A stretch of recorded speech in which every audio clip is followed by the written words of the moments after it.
All right, we're going to get started. So welcome, everyone. I'm just going to give a very, very quick introduction to what's happening here and to who am I. So welcome to the Computer Science Department at the University of Chicago. My name is Pedro Lopes. I'm one of the faculty members that works in areas adjacent to human-computer interaction. And today we're reusing, we're recording a meeting that we have about HCI where we invite our students. It's called the HCI Club. We invite our students to come and engage with us, faculty that kind of do related topics with HCI. And we're reusing it to do this Chicago Symposium where all our students that had accepted papers in this Chi 2020, the premier venue for HCI that unfortunately got canceled due to this whole COVID thing, they get this chance to come and present their full talks and hear questions from you, engage with you, and engage with each other too. I'm very excited. We already have 50 people on the line, and we have many more watching from the YouTube. We'll try to pull questions from the YouTube too. But if you're here on the Zoom, you have prime time to just ask questions by putting them on the chat or raising hands, and the session host will try to watch out for that and let you ask your questions or repeat your questions in case you put them in the chat. If you could just raise your hand and ask them yourselves, that's even better. So again, you probably can see everyone. We're going to have 8 talks and 3 sessions. The sessions will be chaired by faculty members in our areas that are related to HCI. I'll introduce them in a second. But before that, I also wanted to give a special welcome to Sarah Sivo. I think she's on the line. Sarah, are you on the line? Can you hear us? Yes, I am. Yeah, cool. So Sarah is a new faculty in our department. Hey, Sarah. And if you're a student, we're super happy to have you. If you're a student of UChicago trying to get into HCI and especially into human-robot interaction, you should check out the work that Sarah's been doing. She's amazing, and her work is truly amazing. And you can even chat with her right here on the Zoom chat. Jumping directly into what's going to happen today, we have 8 papers split into 3 sessions. The first session is going to be chaired by Ben Zhao. This is a session on illusions and mirages. Second session is on detection, a lot of privacy heavy session, and of course is chaired by one of our privacy masters, Blaise Er. And the session number 3, the closing session, also handed out by one of our privacy masters, is on privacy and ads, and that's by Marsh Nichetti, who you already had a chance to see on Zoom here today. So all these folks are around after the talks as well, in case you want to engage more with them. And then without further ado, let's start. I'll hand this off to Ben Zhao, who's going to lead us into the first session called Illusions and Mirages. All right, Ben, you have the floor. All right, great. Thanks, Pedro. So again, a nice warm welcome to all of you. If you're in Chicago, you'll see the weather today is not too far away from Hawaii, although, we're not getting there the palm trees or the ambience, but we're going to do our best to try to reproduce the atmosphere. Welcome to all of you, and then also special welcome to Sarah. Welcome. So yes, let's get the show started. I think I'm chairing the first session, and up first we're going to have Jazz Brooks giving a talk on. I still have trouble pronouncing this word. Pedro, and Jazz, you can correct me if I'm butchering this. Is Trigeminal-based temperature illusions. This stuff is crazy. When I first heard Pedro and Jazz were working on this, I was like, this is insane. But this is the stuff that has real impact. So also Chi Best Paper Award this year. So Jazz, can you unmute yourself? Oh, there you go. Okay. Jazz is a PhD student here working with Pedro. Yeah, Jazz, take it away. Okay. So let me just go ahead and share my screen. And hopefully things are actually functioning correctly. All good? I'll assume so. So hi, everyone. My name is Jazz Brooks, and today I'll be talking about how to create sensitive temperature changes using a special nerve in our body called the trigeminal nerve.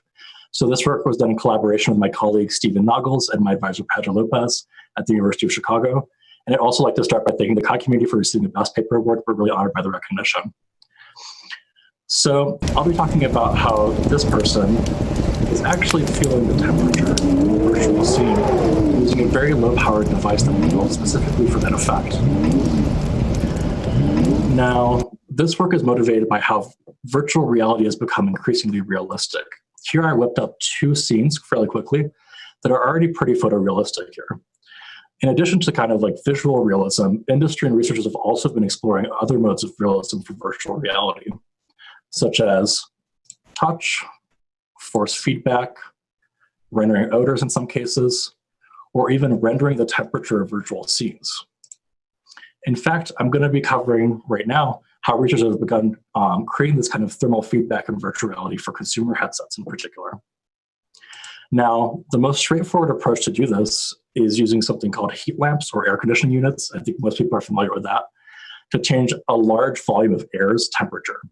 And this kind of structure can be found in things like custom VR arcades like the VR Sense. However, these devices usually require a lot of power and end up being big, which usually runs contrary to what the commercial VR industry is running towards, which is untethered devices. In fact, VR's biggest promise is small home setups or portable systems like the Oculus Go that you see on the left, or more recently, the Oculus Quest that's on the right. In the end, it's really about giving users mobility and staying untethered. Now, researchers have actually started miniaturizing this kind of thermal feedback using things called thermoelectric materials, aka Peltier elements for most people's like common knowledge. And what's nice about these is that they can be really small. Essentially, when you pass a current through it, it creates a temperature difference across the surface. So one side gets hot and the other one gets cold. Unfortunately, to sustain that temperature difference, you need an equivalent sum of power, and that can get pretty costly quite quickly. And that means that these devices are going to be small, but usually remain tethered. So if we take something like the Thermo VR system, which is based on Seto and Mayano's method of like fast temperature switching, to create a 10-minute full frontal cold sensation using this device, you'll have to turn on 10 Peltier elements, cool down the skin by like -3 degrees Celsius on each one. And in a worst case scenario, each of these Peltier elements are going to take 0.5 amp hours. That means that the whole thing's going to take about 5 amp hours. And that's about 1.5 times like your phone's battery life. So, whoops, sorry. So our goal is kind of looking at whether or not we can bypass that need for a lot of power.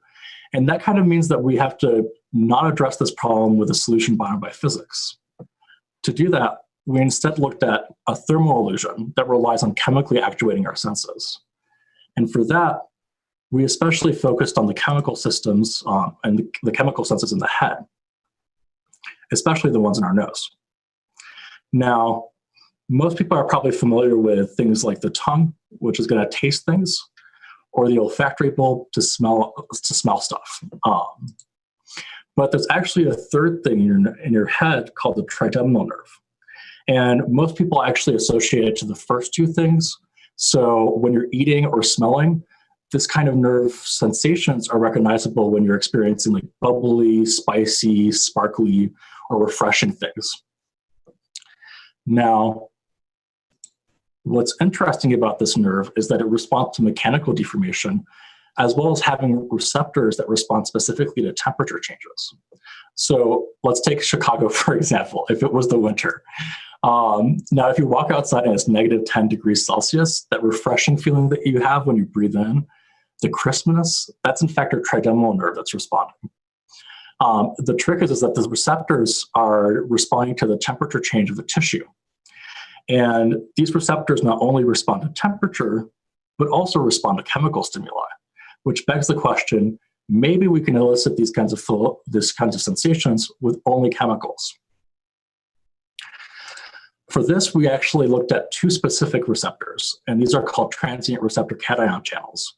TRPV1, which is temperature gated by hot temperatures, so 45 degrees Celsius and above about, and then TRPM8, it's like a cold receptor, so gated by temperatures 25 degrees Celsius and below. Now, remember, this is temperature of your tissue, and that's pretty cold for your body if you're going to go down to 25 degrees Celsius, or really hot when you get to 45 degrees Celsius.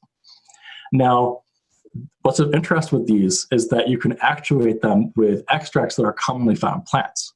For example, capsaicin in peppers or menthol that's in mint. In our case, what we were interested in was looking at whether we can just use like readily available essential oils as well as easily accessible chemical compounds to create the solution. So to do that, the first step we had to do was implement a prototype thermal display. Now, in fact, in our case, what we did was create an untitled olfactory display. So here you're going to see like a phone actuating it wirelessly. And the device includes a Bluetooth microcontroller for that wireless communication, a set of micropumps to actually pump around the chemical compounds, 1 milliliter reservoirs, 3 of them in this case, and then a mesh atomizer to create a fine mist. Now, what this allows us to do is do things like emit capsaicin to create a warming sensation. And that's pretty easily done by just pumping some of the capsaicin compound from one reservoir out to the mesh will create the aerosol. Similarly, we can do things like emit eucalyptal to create kind of like a cooling sensation for people. Or, and this is fun, actually do mixtures. So we could do like capsaicin plus a smell, like a floral odor, for example. Now, when we're designing the device itself, we had to address 2 specific problems that were going to arise. The first was that capsaicin doesn't evaporate at the same temperature as alcohol. In fact, it needs a really high temperature for that to happen. So we couldn't end up using something like evaporation to actually deliver the compound. Instead, we have to keep everything in liquid phase. To do that, we use something called a vibrating mesh transducer, which has a bunch of like tiny holes, and that creates an aerosol of like fine, tiny droplets. That means that we can just like, atomize suspensions or keep everything in liquid phase that gets to the nose as it is. So capsaicin was able to be atomized. Second, because we're only using one atomizer and we have multiple channels of liquids, in this case 3, it really becomes paramount to try and reduce cross-contamination. In other words, we just want the selective channel to be outputted. So in our case, to try and avoid this, we actually made sure that each of the channels had their own separate reservoir, set of tubing, and micropump. But on top of that, we actually added something called a capillary tube to the end of each channel. Now, what this does is constrict the flow a lot so that there's a high surface tension in the liquid. And when the micropump actually creates a droplet, the droplet gets picked up really quickly by the vibrating mesh transducer and gets aerosolized. On top of that, when you have these capillary tubes, it's really hard for backflow to happen. So if one channel outputs and then the other one's, it like kind of like covers another channel, it doesn't like flow back into the channel's tubing. This means that we can actually only do mixture at the point of atomization and further reduce any kind of potential cross-contamination that might be happening. Now, the last thing that we ended up doing in this case, I think it's going to play, I think it just needs one more, was make the actual reservoirs easily accessible so that people could quickly remove a reservoir, swap out a compound, or even do refilling in this case. Now, what's interesting about this device is that when you're rendering temperature with it, it only requires 0.25 watts, which, as we saw, sometimes these Peltier elements can actually cost 50 times more, and that's a stark contrast. So in our first study, we had to actually determine what would be the best candidates for these kinds of sensations. So we searched for compounds in medical and olfactory literature that could be easily used in a VR experience, and selected 6 candidates that can be diluted with ethanol. So in this case, we have 3 warm candidates that were selected for activation of warm TRP channels, including thymol, cayenne pepper tincture, which in this case I'll be referring to as capsaicin, because that's what we ended up using for our capsaicin condition, and methylsalicylate, as well as 3 additional compounds for their activation of cool TRP channels, including linalool, eucalyptal, and peppermint essential oil, of which the last one has a large concentration of menthol. Of note is that 2 of these compounds, methylsalicylate and linalool, activated a combination of both cool and warm TRP channels. Now, to verify that these compounds are contributing to the temperature sensation that we're getting, we ended up using the solvent as a baseline. So the only difference between the baseline and any of these candidates is the trigeminal stimulant being added, such the chemical compound. And participants were asked to inhale about 1 microliter of each compound, and were asked to then rate the perceived temperature. So the first thing that we ended up seeing was that linalool and methyl salicylate both elicit a wide range of temperature sensations, and that lines up with how they both activate hot and cold TRP channels. Then we found that peppermint essential oil and thymol actually elicited the strongest temperature sensations for participants. The downside for these was that not only could people smell them, but they were able to identify them. So that means you could tell if there's an odor there, and then you can be like, ah, yeah, this is minty, like peppermint essential oil. Unfortunately, like in contrast, what we're looking for are compounds that optimize 2 aspects. One, that they elicit the temperature sensation, and then 2, they don't break the illusion by suddenly being recognized as a particular odor. Luckily, eucalyptal and capsaicin satisfy these criteria. So most participants were not able to identify eucalyptal, even though they could smell it. And on the other side of the spectrum, participants couldn't distinguish capsaicin from the baseline, in part because capsaicin on its own is an odorless compound.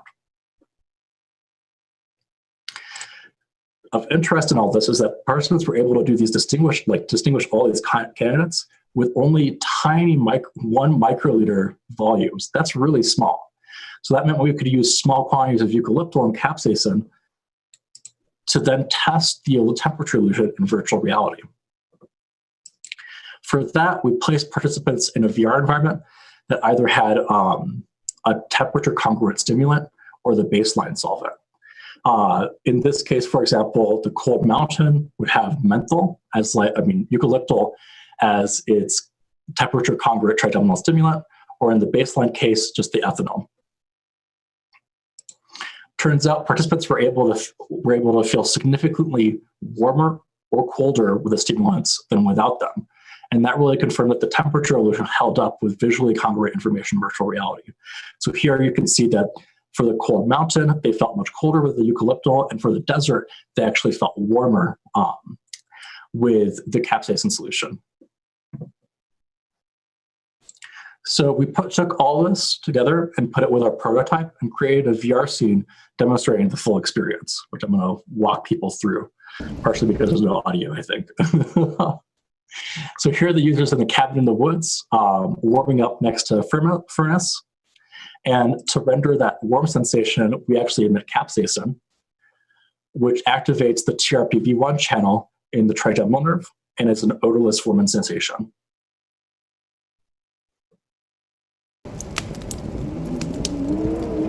Warm right now.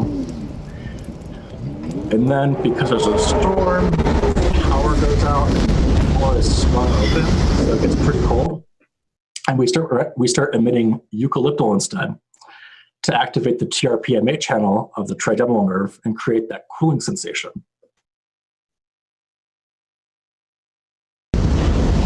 Now, because it's cold and the person doesn't want to stay cold, you're going to go outside and look for the emergency electricity generator. Because it's colder outside, we actually emit eucalyptal more frequently to create a colder sensation.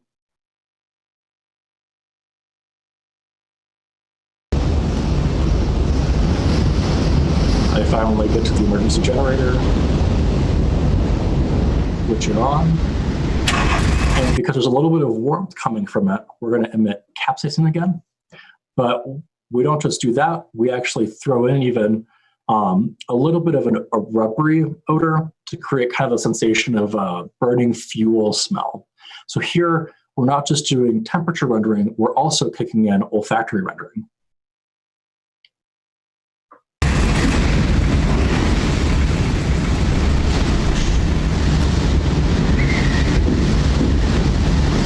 Now that the power's on, go back inside.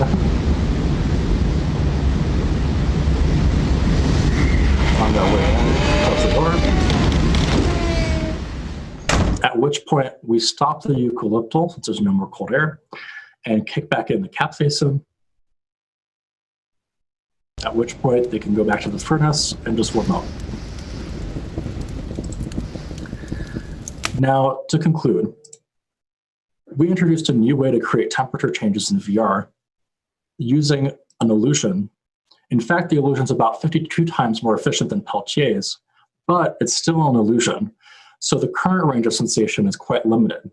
But this provides a venue of research / investigating synthetic compounds that can kind of like activate those receptors even more than the current ones. For example, there's a synthetic compound called isolin for the cold TRPMA channel that's about 50 times colder than menthol and has no smell.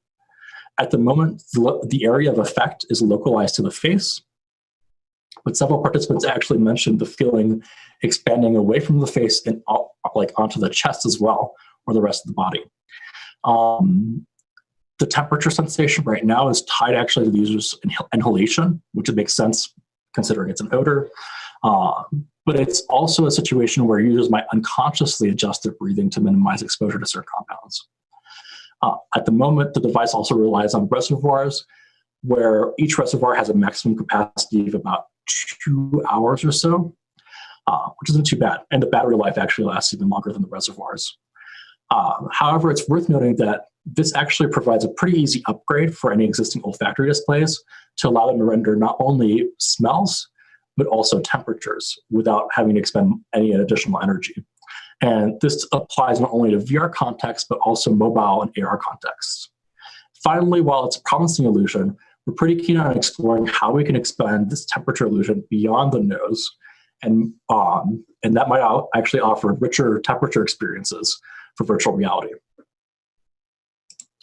So I want to acknowledge my co-authors again, Stephen Noggles and my advisor, Pedro Lopes. And thank you very much. I'm happy to take any questions at this point, though I don't really know where to look for the questions. I'll assume Ben's going to say something. Sorry.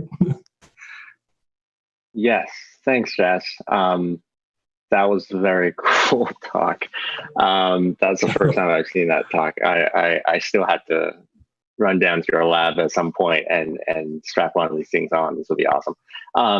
Yeah, so we already have some questions coming in.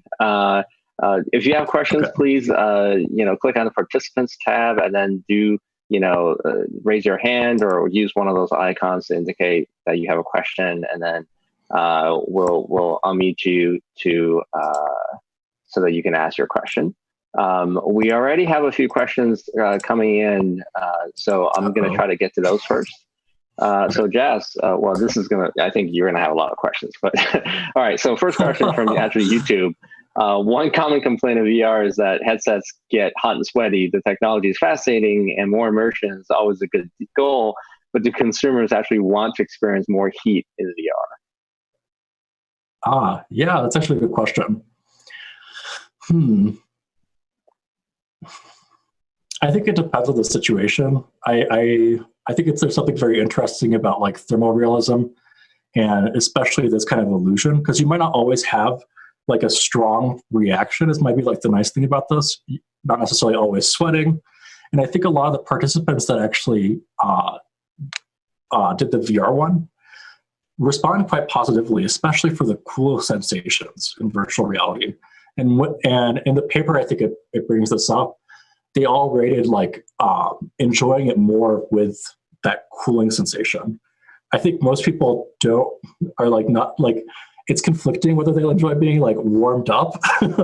I'm personally someone who enjoys being cool most of the time. So I don't know if that answers that question very well.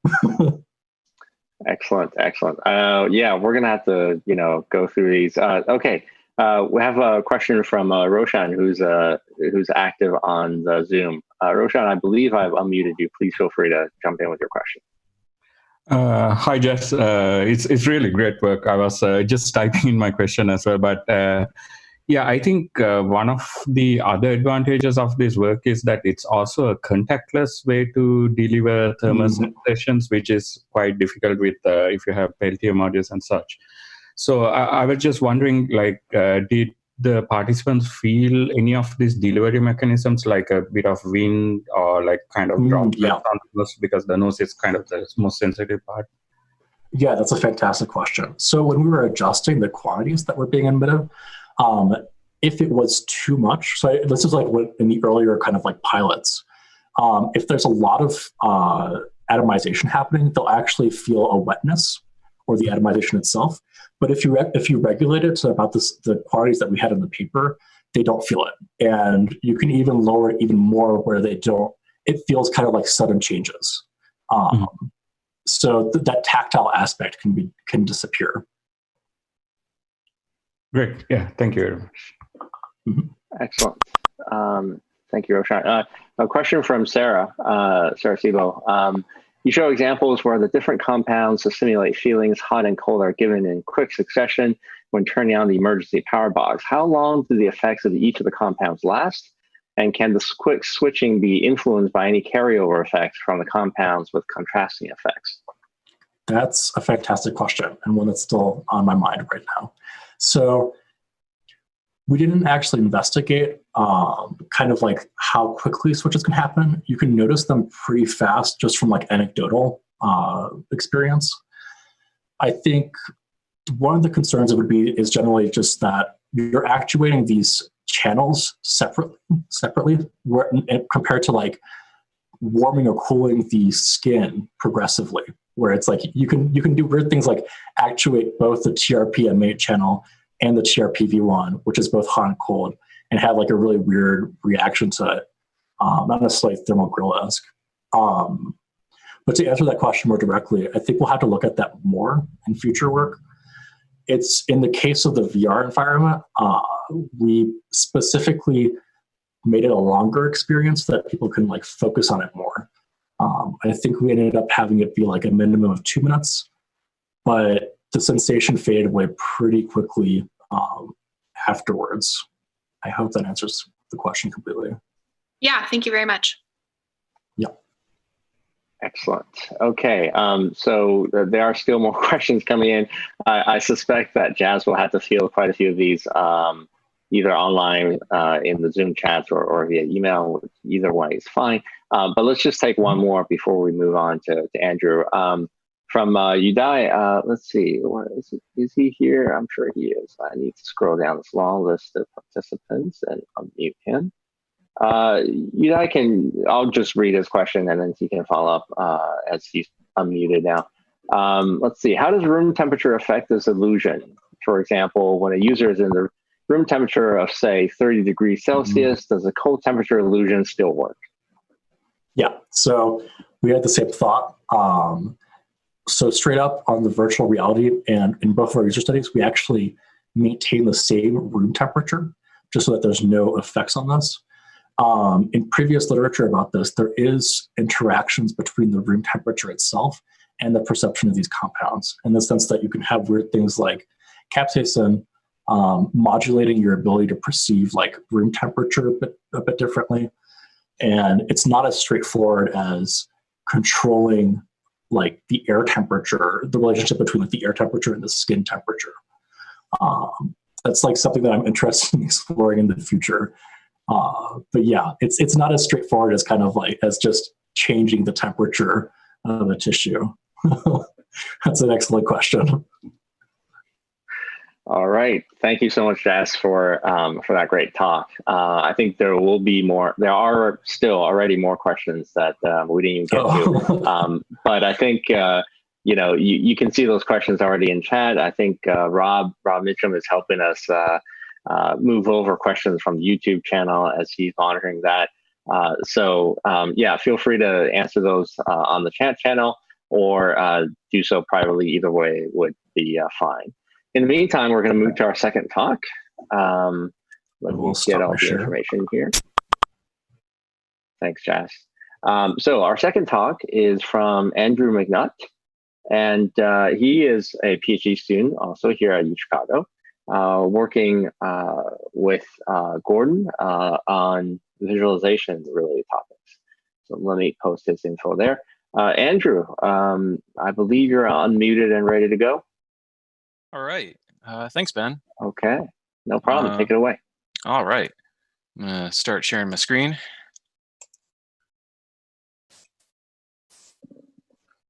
Everyone see my title slide? Cool. Sorry, a little Zoom clutter. Hi, my name is Andrew McNutt. I'm a third-year PhD student here at University of Chicago. When reading a visualization, is what we see really what we get? There are a lot of ways that visualizations can mislead us to appear to show us something interesting that disappears upon closer inspection. Today, I'm going to be talking about our paper, Surfacing Visualization Mirages, in which we introduce the notion of a visualization mirage, describe the troubles they can cause, and provide a technique based on metamorphic testing to dispel a particularly quarrelsome class of mirages. This work was the product of a collaboration between me and Gordon Kittleman and Michael Carell during my summer internship at Tableau Research. So, what can we say about this humble bar chart? Well, it appears that location B has about 50% more sales than location A. Is the store in location A underperforming? Given the magnitude of the difference, I bet your knee-jerk answer would be yes. Yet, the reality of the situation can be much more complex. Many patterns can hide behind aggregate data. It might have outliers. It might have dirty data. It might have irregular population sizes, or just a whole host of additional problems. Simple aggregations like our humble bar chart are the foundation of many analytics tools, with subsequent analyses often being built on top of these potentially shaky grounds. As we'll discuss, problems like this are endemic to visual analysis, occurring at each stage in the analysis pipeline. What do we do about these problems? Should we stop analyzing data visually? Should we burn our computers? Well, the first step in addressing a problem is to often name it. So we introduce a term for these errors, visualization mirages. We define them to be any visualization where the cursory reading of the visualization would appear to support a particular message arising from the data, but where a closer re-examination would remove or cast significant doubt on the support. We conducted a literature review that yielded 83 different errors, and despite the magnitude of this list, it's not comprehensive. Mirages come from all sorts of places. Mirages arise through visual analytics. They occur as the result of choices made about data. They come from design choices. They depend on what you're trying to do with data or trying to do with visualizations from everywhere. These can come in familiar forms like the outliers shown here, or from overplotting, or the easily recalled availability heuristic, or as well as less familiar ones, such as inappropriate or missing aggregation. For the full details of this list, please see the appendix of our paper. So on the road to making a visualization or chart, there are many steps and stages, each of which are liable to let error in. Consider a simplified pipeline model. An analyst decides how to curate data, how to wrangle it into a usable form, how to visually encode that data, and then finally, how to actually read it. At each moment, when the analyst exercises agency, they create an opportunity for error, and therein a mirage, which can cascade along this pipeline, creating illusory insights. Let's look at a few concrete examples of where things have gone wrong. Mirages can come from dirty data due to statistical or data entry errors or lots of other places. Something as innocuous as defining the bins of a histogram or other bar chart can mask underlying data quality issues, which might in turn lead to incorrect inferences about a trend. For instance, here it appears that sales are down in the fourth quarter of 2010, yet on closer inspection, we can see that there are several months of missing data driving that insight. Mirages can come from volatile visualizations. That is, those visualizations or charts that don't really reflect changes to their data, or can cause the reader to hallucinate meaning through arbitrary graphical decisions. For instance, arbitrary choices about axis ordering in a radar chart can cause a reader to falsely believe one job candidate is good, while another is lacking. To wit, which of these candidates is better? Answer, neither. They are the same candidate, that only the axis ordering has been changed. Mirages can come from creating visualizations with uncritical or unreflective eye. For instance, decisions about what type of crime actually counts as crime can lead to maps that drive radically different impressions about the role of crime in a particular area. As here, home buying website Trulia gives a radically different depiction of which parts of New York are dangerous compared to a similar map highlighting white-collar crime. So now maybe you're asking yourself, do these mirages really happen? Do they occur in day-to-day life? To motivate this, let's consider a hypothetical analysis session. Say you're curious about the trend of global energy usage over time. A natural way to address these questions would be to fire up Tableau and drop in the World Indicators dataset. The World Indicators dataset consists of various vital world statistics from 2000 to 2012. It's been used for advocacy of lots of different sorts, as well as to understand just the general trajectory of human development. So we can start by visualizing our data as a simple line chart. The trend over time here shows that there was a sharp decrease in 2012. Great, job done. And this would be great news for the environment were it not illusory, as we can see on the right when we actually go to check the set of missing records. Now, if we try to quash these data problems by switching the aggregation in our line chart from sum to mean, we find that the opposite is true. There is a sharp increase from 2000, and there's a sharp increase in 2012. Unfortunately, this conclusion is also a mirage. The only non-null entries for 2012 are OECD countries. These countries have much higher energy usage than other countries across all of these years. Now, given these irregularities, we can try removing 2012 from the data and focus on the gradual upward trend in energy usage in the rest of the data. As you can see on the left, it appears that energy usage is tightly correlated with average life expectancy. Perhaps more power means a happier life for everyone after all. Seems great. Unfortunately, this too is a mirage. The y-axis of this chart has been altered to make the trends appear similar and obscures the fact that energy usage is flat for most countries, with two notable outliers. Now, of course, after seeing that, you're probably saying, I'm very smart and visually literate, and I wouldn't fall for these mirages. Unfortunately, even those with high data visualization literacy make mistakes. Such is the case with this now infamous chart of gun deaths in Florida, which upon first glance appears to show that the stand your ground law actually decreased gun deaths. But on second glance, it actually says the opposite. Gun deaths increased after the stand your ground law. The axis is pointed in the opposite direction from the conventional direction. This is another mirage. There are lots of ways you might be deceived. For instance, visualizations are rhetorical devices that are easy to trust too deeply, which can cause the reader to miss subtleties or to accept questionable conclusions unquestioningly. Sometimes you're just tired and you missed something obvious. So instead of relying on the user to do everything for themselves, we turn to computers for help. Alerting users to mirages is a great way to guide them towards safer visual analytics.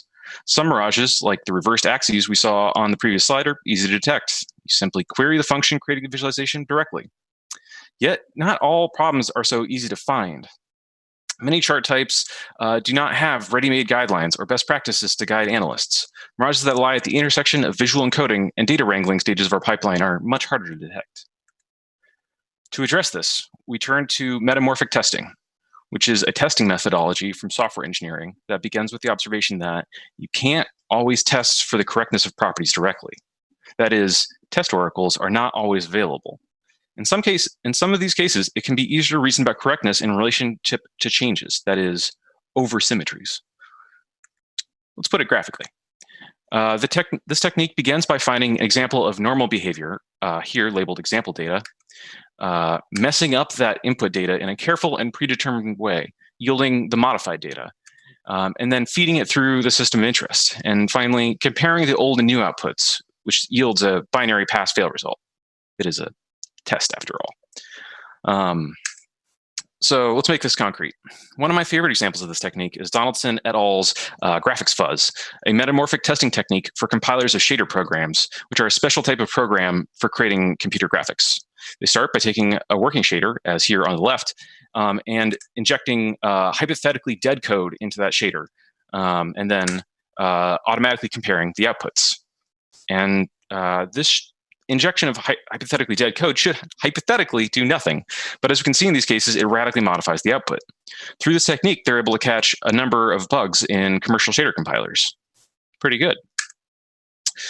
We can start to apply this model to visualization problems by recalling Kindelman-Scheidegger's algebraic visualization design framework, which asserts, in the language of category theory, a good visualization will change significantly when significant changes to its inputs are made.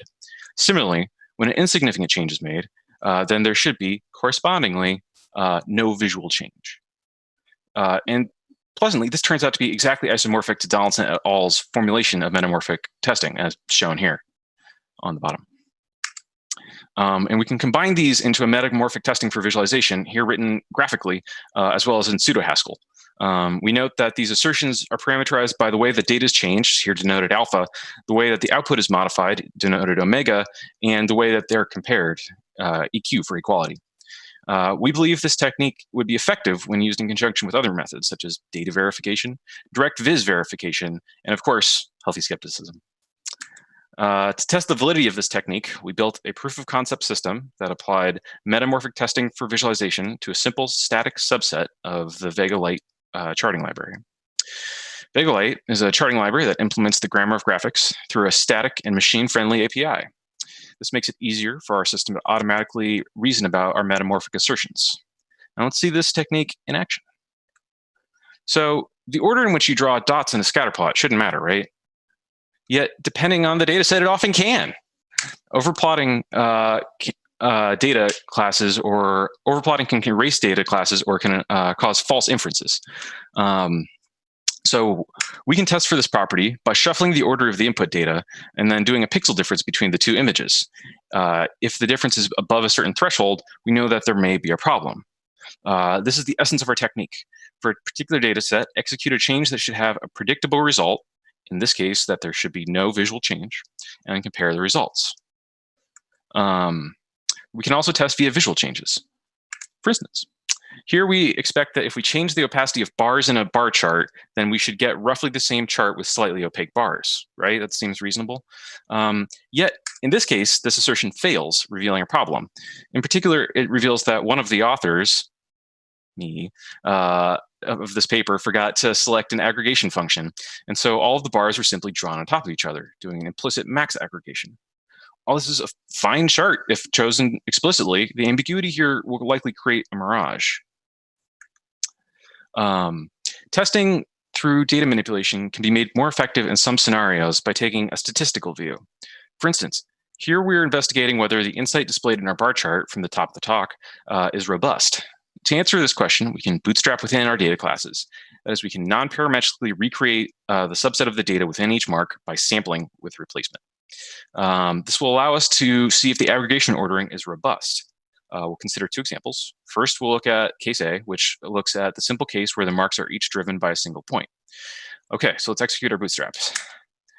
Executing the bootstrap, we find that no matter how many resamplings we run, again, because there's only one element per bar, we always find that the bars have the same ordinal relationship. That is, A is always less than B.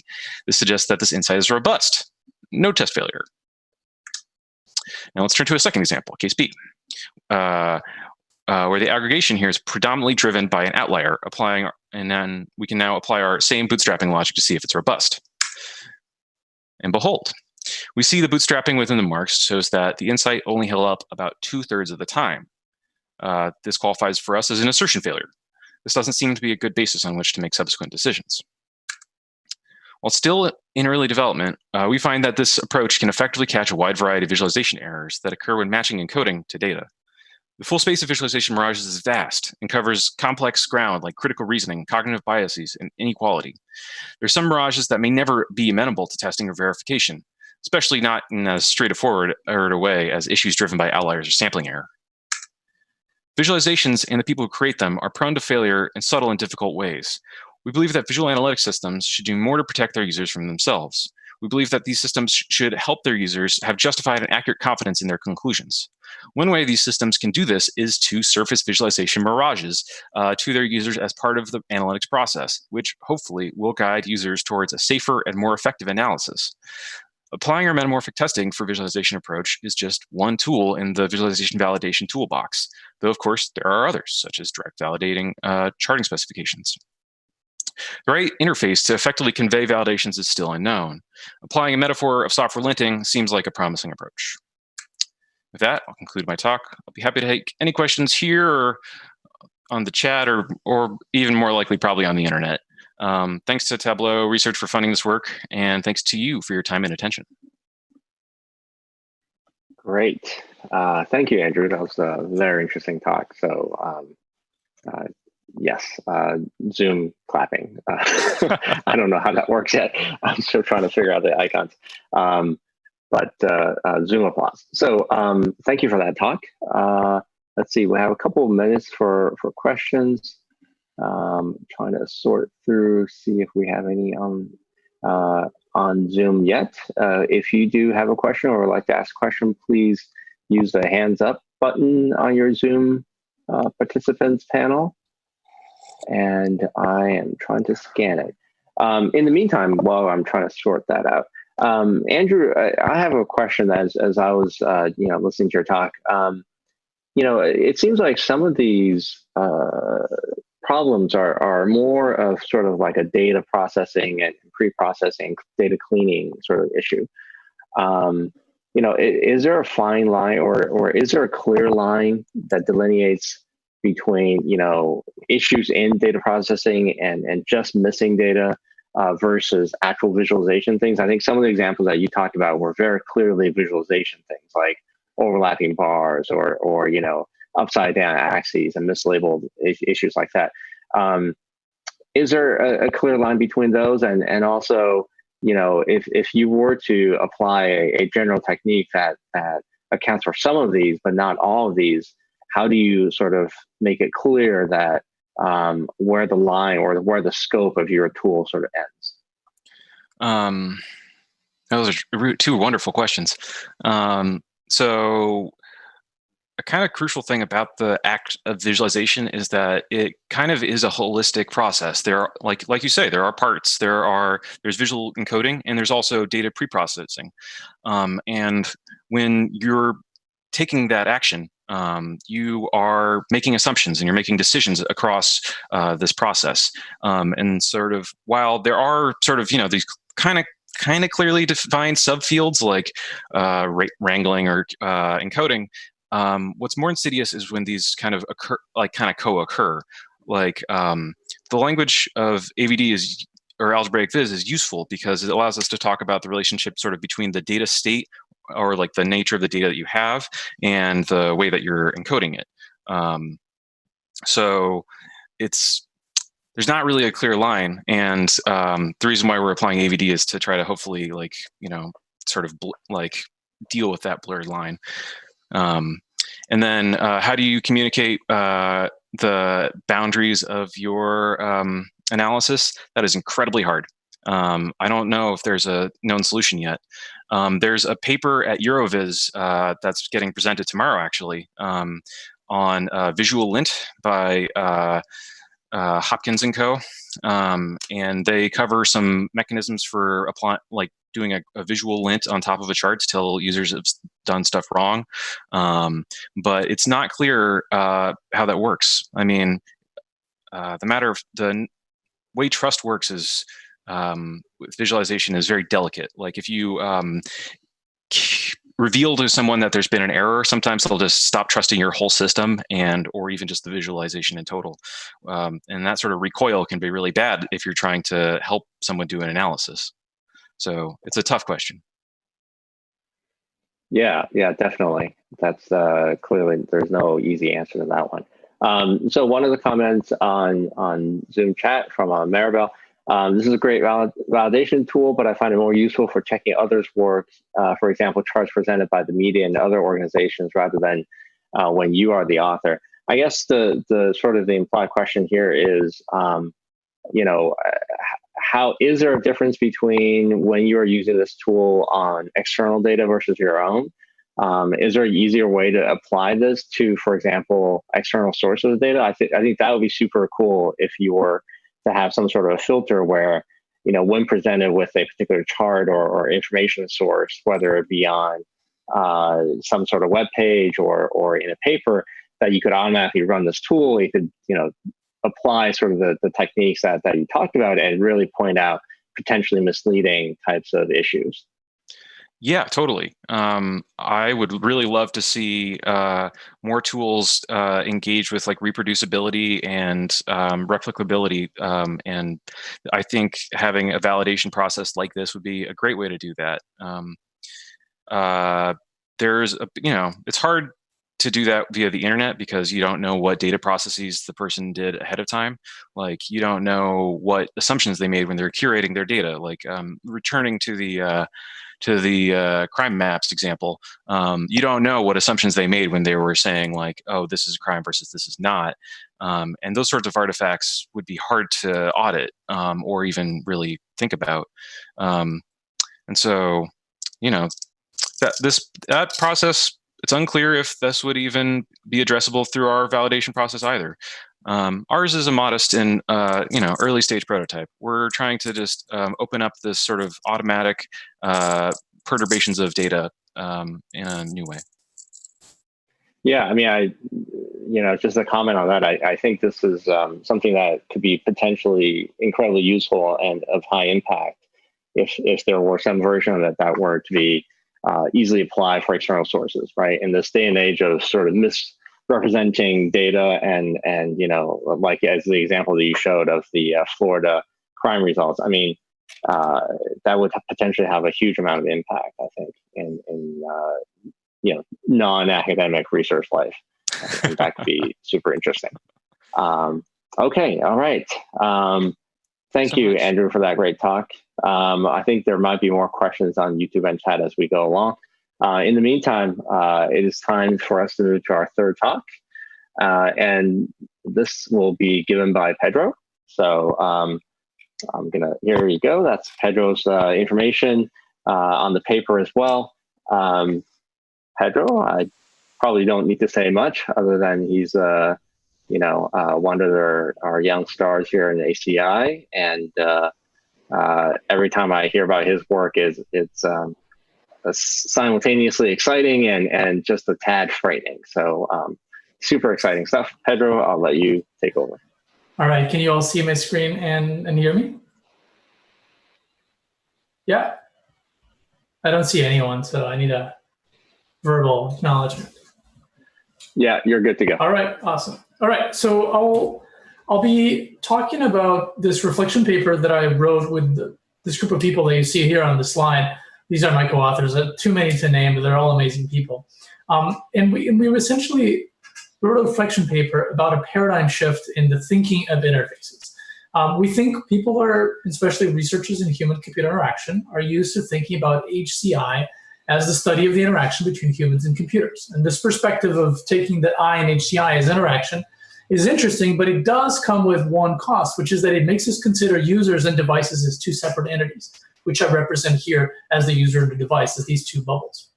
The separation has proven very valuable since the early days of like mainframe computers and interactive computers. In fact, it's what allowed us to move from mainframe computers to actual interactive personal computers by improving the interaction between the user and device, right? This little boundary right there, this frontier between these two bubbles, by optimizing the user device's bandwidth, the ergonomics, and so forth. And so when people tried to start to make these interactions happen everywhere and any time, we all know what happened, right? The form factors shifted, devices became smaller than the users, and that led to mobile devices, essentially putting a device in everyone's pockets. This also fueled a lot of new challenges, such as usability challenges, how to interact with touch modality, how to interact in very small screens, and so forth. But pretty much ended up with us here today in 2020 with a device in everyone's pocket. Now, what's really interesting is that this trend didn't stop right here, but it continued and moved the devices from our pockets into our user's body and in the forms of wearable devices, which, as we know, can be attached to, our own body or even embedded into our clothes. And this, again, brought new challenges. How do we interact without looking at the device, so-called eyes-free, in really quick gestures, and so forth. Now, this way of thinking of the letter I in HCI as interaction is very powerful, and I think it draws on the definition of the word itself, communication with something or someone. And that's precisely what we as researchers sort of are optimizing for. We're optimizing for the communication of this between the interface and the user, the speed of this communication, the bandwidth of the communication, and so forth. But today I want to emphasize that there's also a new paradigm, interface paradigm in the horizon just after wearable, and that these devices overlap with the human body to a much larger degree than ever before. And let me exemplify with something that is very close to my own research and to my heart. These are interactive devices based on muscle stimulation. So these have the capability to move the user's muscles involuntarily. As such, one can, for instance, put these electrodes on one's arm and control your muscles, as in transforming your muscles into a display by controlling how you sketch via these involuntary contractions driven by the muscle stimulation. Now, what is really striking here is that the user's muscles became an integral part of the hardware of the device. And that's why we say there's a large overlap between users and device. As a result of this, I think, and my co-authors agree too, that it will be very productive to also think of the letter I in HCI, not just of interaction, but also as of integration. And that this paradigm shift is not just limited to devices that overlap with the user's senses or user's muscles, but even with implanted devices, right? These are devices that are completely inside the user's body, usually medical devices such as pacemakers, RFIDs, but also see that this is bleeding into the interactive devices area. So we think this perspective of integration is very useful to explore the challenges that arise if you consider user and device as one entity. And we'll see that we actually found out precisely a few challenges that arise from that. So that's what we did. We immersed 29 researchers in 5 days in the castle in Germany called Dachstuhl, which is really cool, and I recommend you all to go there, to discuss these grand challenges that come with the concept of integration. We wanted to find out which issues are exacerbated by looking at HCI from the lens of integration rather than interaction, and we clustered these issues in what we thought were grand challenges for the field. These were organized in 4 categories, such as human-compatible technology, identity and behavior, integration with society, and designing for integrated interfaces. Now, I can't go into all of them because this format doesn't allow me to dive into every single one in detail. So let me highlight 2 that I think are very relevant for devices that are very close to the human body. Let me start with biocompatibility. So here we're departing from rigid wearable devices that just sit loosely on your skin, and we're diving directly into sticking or attaching devices such as films, electrodes, and so forth, directly into the user's epidermis. What really sets epidermal devices apart from wearables is that they're made to adapt to the user's body shape. And so researchers engineer them using flexible and stretchable materials. Now, sometimes part of the research devices might accomplish this, and here's some of mine on the right side, in fact, but still hide away pieces of electronics that are ultimately comprised of non-stretchable or non-conformable materials. The reason why we thought it's a grand challenge rather than ordinary challenge is that we just don't mean to conform the sensors or the actuators to the body, as is the case here, but to go one step further and conform the complete device to the user's body. And we're start seeing a new range of approaches to this, such as making the devices without a rigid PCB on the left side, or even using stretchable transistors on the right side, actually from Sihong Wang from Chicago. Now, the next type of devices that I'm talking about are placed under the user's epidermis, and therefore are literally under your skin. These are fingertip magnets, RFID implants, and even some interactive devices. And then last, as you move past the skin and into the fat and the tissue, you have truly implanted devices, such as cochlear implants, insulin pumps, and pacemakers. Now, if you look at each of the layer of these stacks, you can identify key challenges for HCI if you think of this lens of integration. So first, devices that are attached to the skin do not require any surgery or complex procedure because they're based on stickers, like the sticky electrodes that I use for muscle stimulation. On the contrary, this means these stickers obstruct your skin. They interfere heavily with your tactile acuity. They diminish your sense of dexterity. And of course, they're not permanent, so researchers keep reapplying them. And this is a key limitation because while these devices are the safest on this list, they only have applications in research right now, where the others actually have commercial deployments. And I find that very, very challenging and interesting. Now, subdermal devices are of a different class. They require small surgical procedures to go under your epidermis. And you can apply permanently simple actuators such as magnets, RFIDs. But as they grow in complexity, such as the device on the right side, which has batteries and LEDs, it's a device by Team Canon, you start to see some of the open challenges. How do you upgrade this device? How do you communicate without cables and open wounds and so forth? And lastly, in the deeper level of implantation, such as pacemakers and so forth, you inherit all the challenges of subdermal devices with an extra level of critical care and need, right? That's biocompatibility of the materials to avoid rejection and the need for serious surgery. They, of course, have the benefits, right? Lifelong permanence, access to organs, and not just the sensory apparatus. That's how a pacemaker regulates your heart function. And they usually don't need any explicit user involvement. These devices just do their thing automatically. So while these are certainly implanted devices, they might not really be interactive implanted devices, as they don't expose an interface for the user to control them. So there's very little agency in having one of these devices. So it's a key open challenge how you might allow your users, or you might design ways for your users to actually control or interact or understand what's going on with these devices. Now, I've talked about challenges down at sort of the intersection of hardware, users' biology, skin, and so forth. But how might these new integrated devices affect users' identity and behavior? So the big open question here is, if you're integrated with a device to a point that, as I just said, maybe it sits inside your body and it's accessed through a very direct means, such as, muscle movements and so forth, what does this do to your sense of self? In other words, if there's an interface paradigm shift towards this concept of integration, is there also a shift in perception of self? And technologies for changing one's perception of self are certainly out there. In fact, virtual reality has been a rather popular means to achieve many of these illusions, such as to shift one's perspective into that of a child with a smaller body by using virtual avatars. And certainly it's also possible to do this outside of VR too. Here's a user that sees from a viewpoint of a camera attached to their waist, and as my postdoc Jun Nishida found out, users not only see from that height of a child, but their behavior is somewhat transformed into childlike behavior too. These devices do all of this by only tricking our optical sense. But as this integration moves from the user's senses into the user's actuators, like their muscles, self-perception might change even more because we can now also manipulate self-action. Let me give an example. In one of my early projects using muscle stimulation, I created a variation of a popular children's game called Red Hands or Slapsies. Two people have to sort of slap each other's hands and one has to tuck away really fast. But here you play alone, in which case your voluntary hand is trying to avoid being slapped by your involuntary hand. That involuntary hand is controlled by means of muscle stimulation. It's not under your control.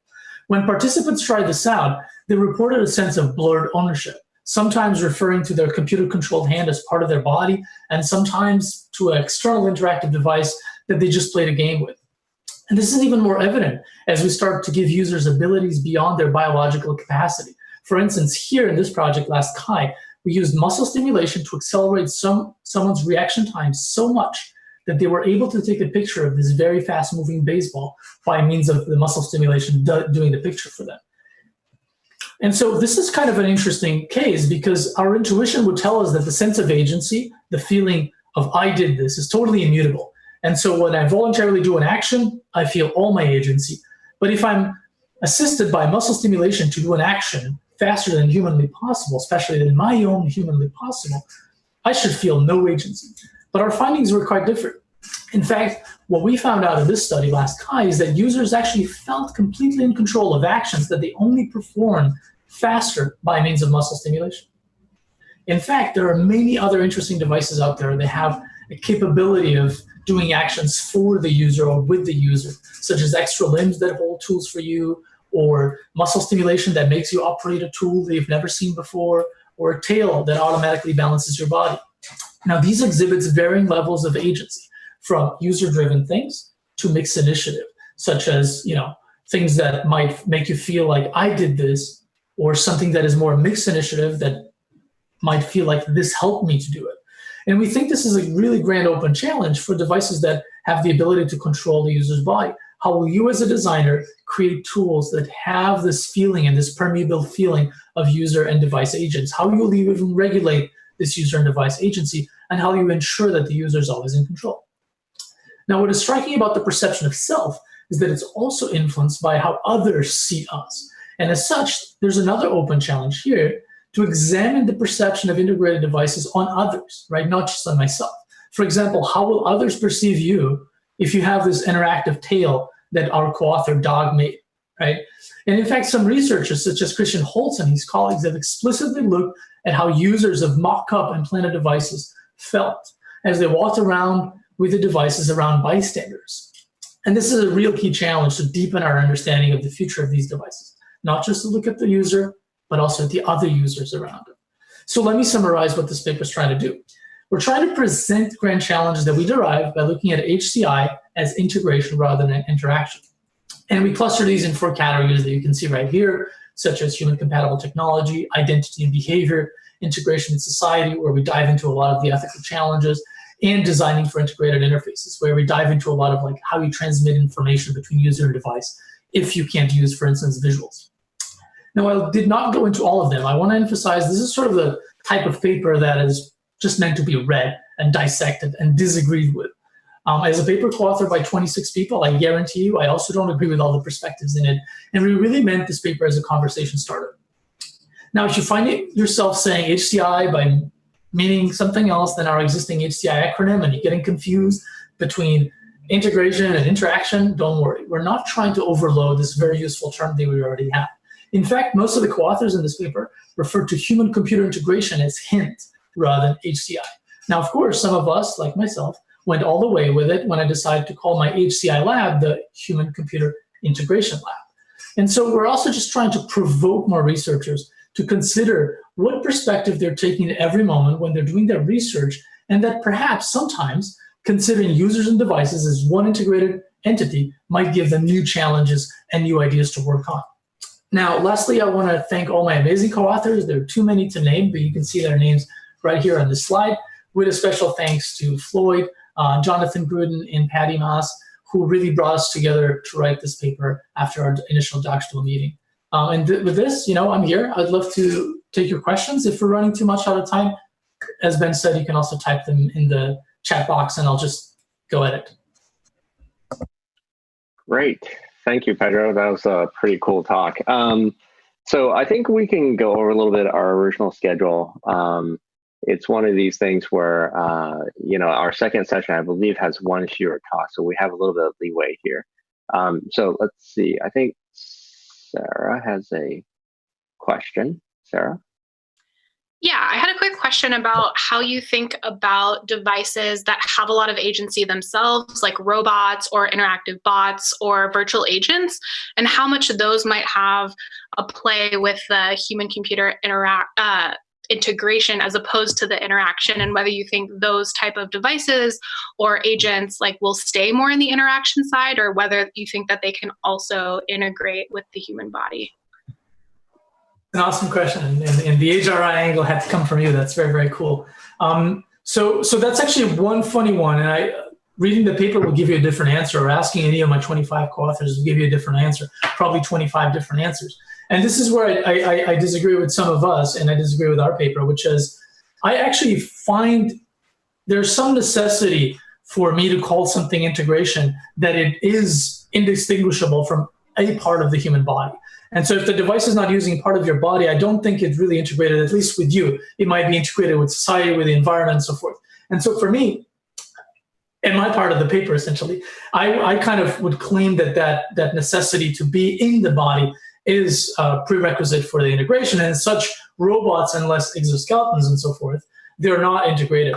That being said, many of my co-authors disagreed with me, and they actually called precisely these robotic accompaniments and companion species that just work with you and have a lot of agency, and sometimes mixed agency too, because they won't do it without your initiative and so forth. They call them integrated interfaces. So I think it's up for debate what this actually is. From my perspective, we kind of require that bodily function to be integrated. This is a really good question. Yeah, thank you. Cool. Dan Bennett had a question. I unmuted Dan. Dan, you want to just go ahead and ask?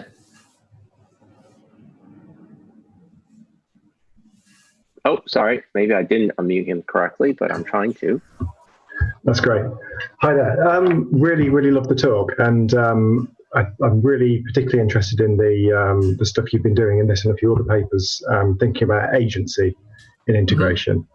And one thing I always think about when agency comes up in HCI is that we talk a lot about kind of, and I think your work generally focuses on this too, this kind of sense of control, the feeling of having controlled a process.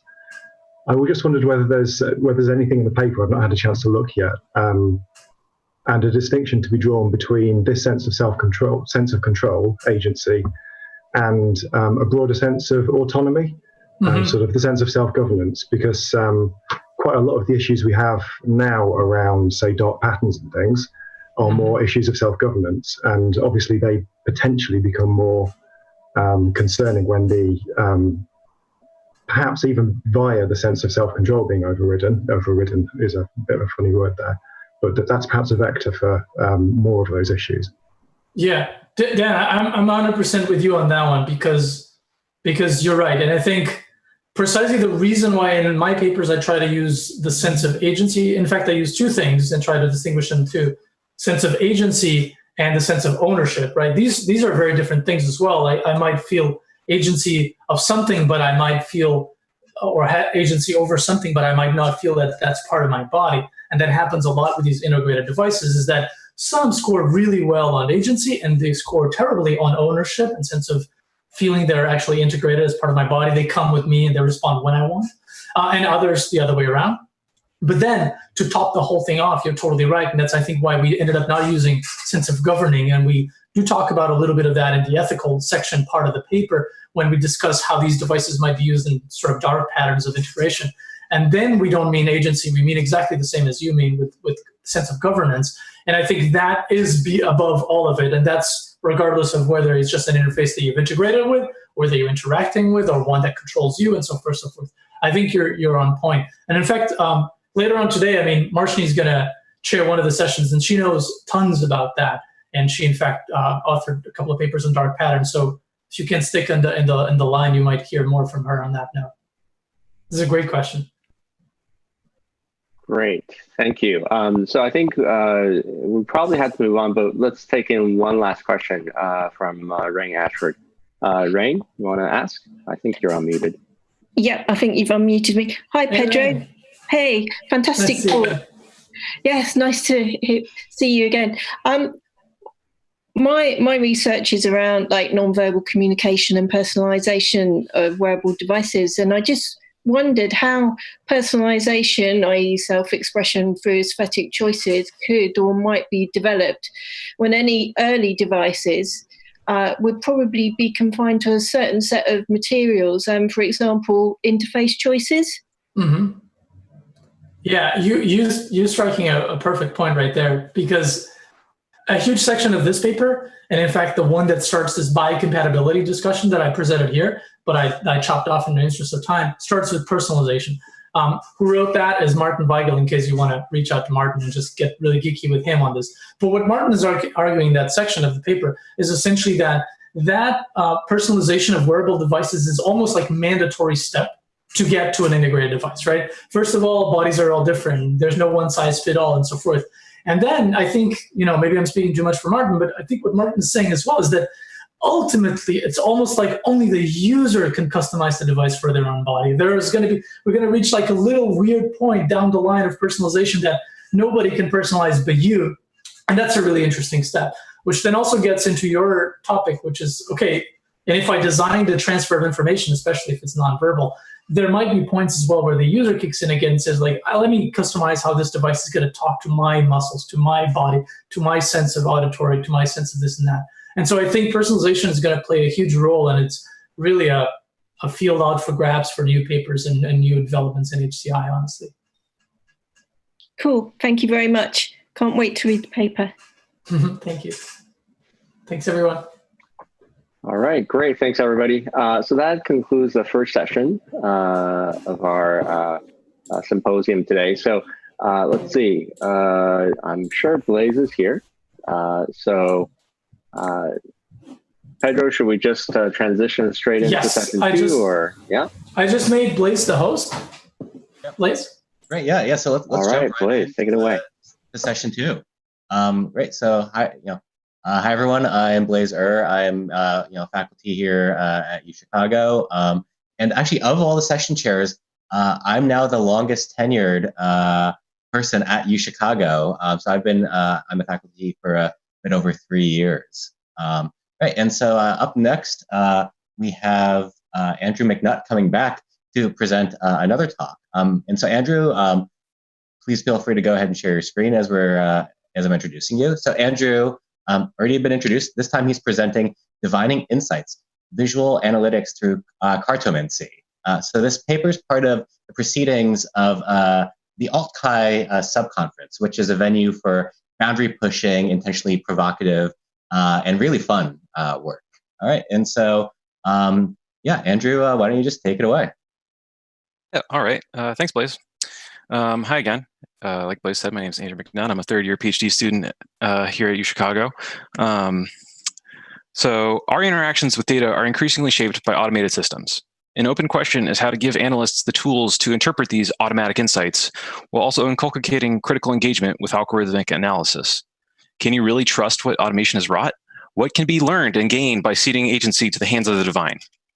I'm here to talk about our recent Alt-Chi paper, Divining Insights, Visual Analytics through Cartomancy. This work is a collaboration between me and Tableau researchers Anne-Marie Cryan and Michael Carell. In this talk, we'll answer these questions and more. But before we get started, I wanted to expand on Blaise's definition a little bit. This is a somewhat strange line of work, as I'm sure you can tell.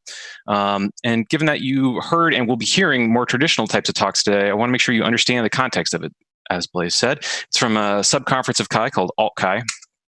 Alt-Chi is a medium for controversial or boundary-pushing papers that are sometimes fun, funny, or insightful, or serious, or weird, or lots of other things.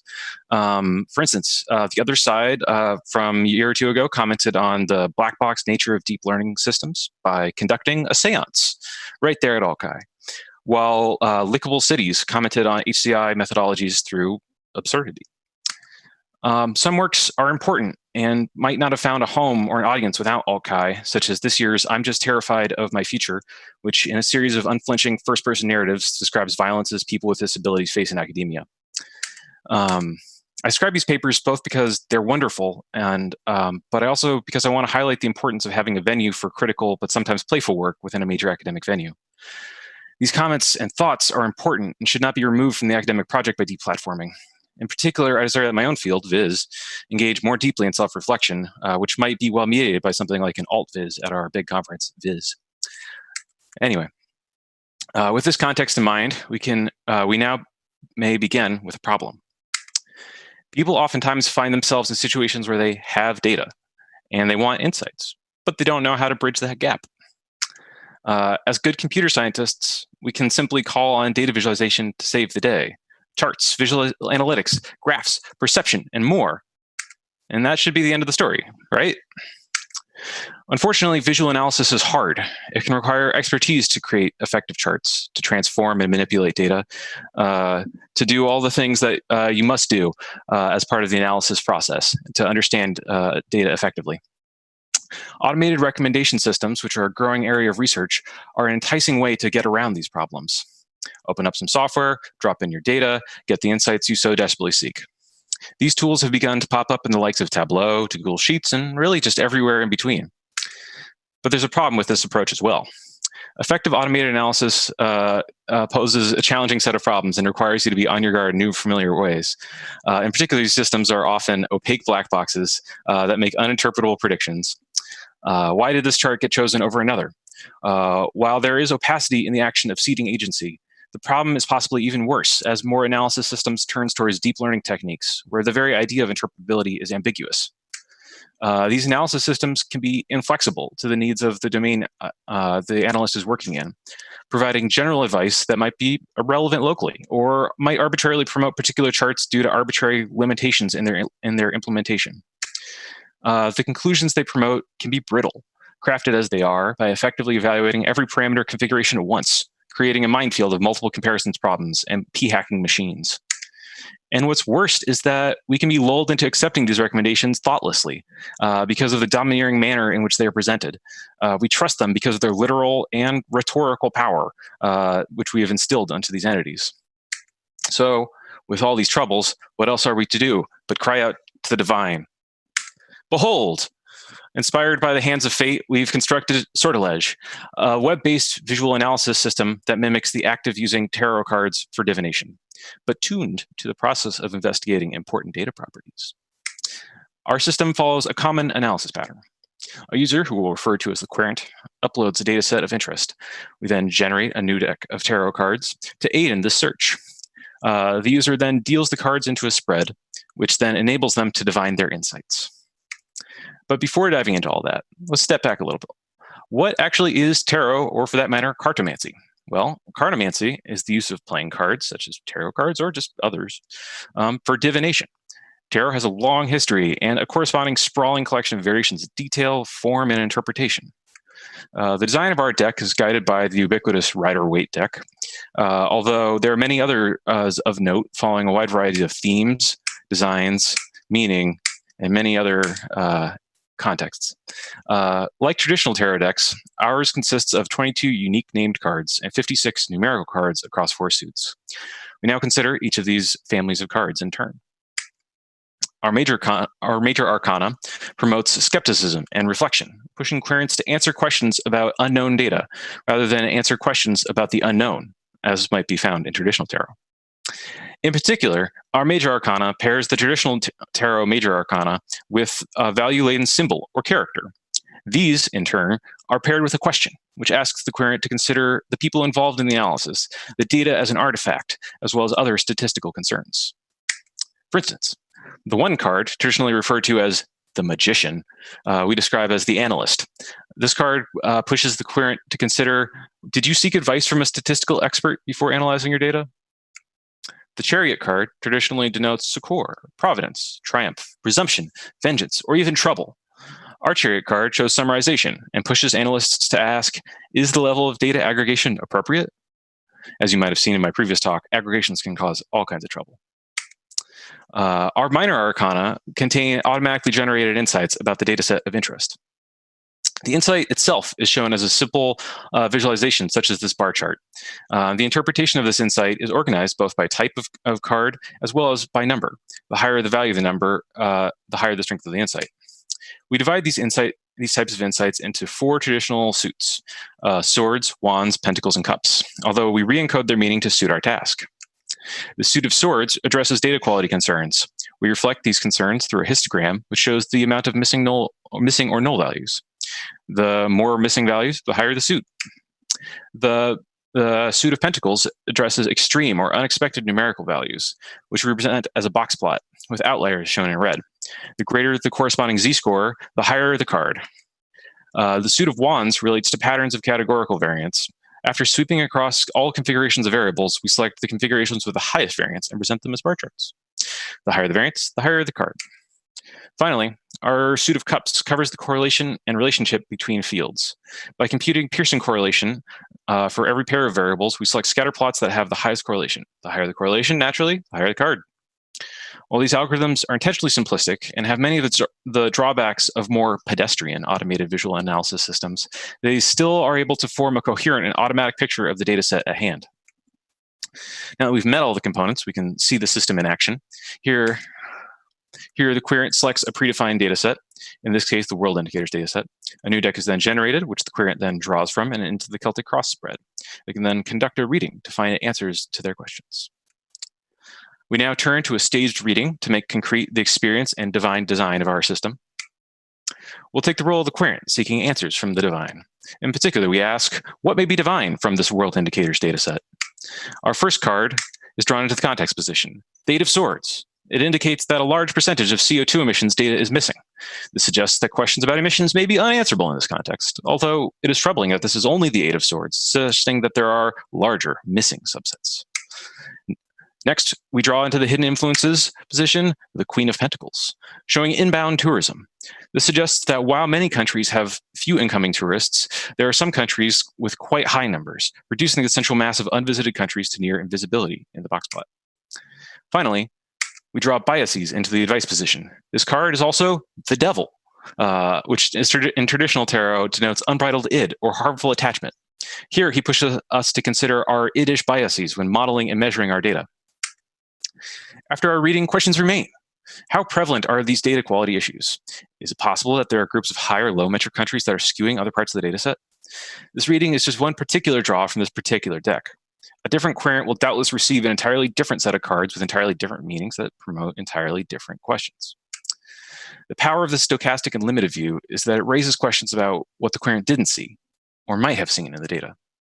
We contrast this uncertainty and caution with traditional automated insight systems, where the querent might be left with the impression that the only insights that are recommended are important. Sortilege is subject to many of the same factors of concern as traditional automated analytics. It is inscrutable, fragile, and operates as a black box.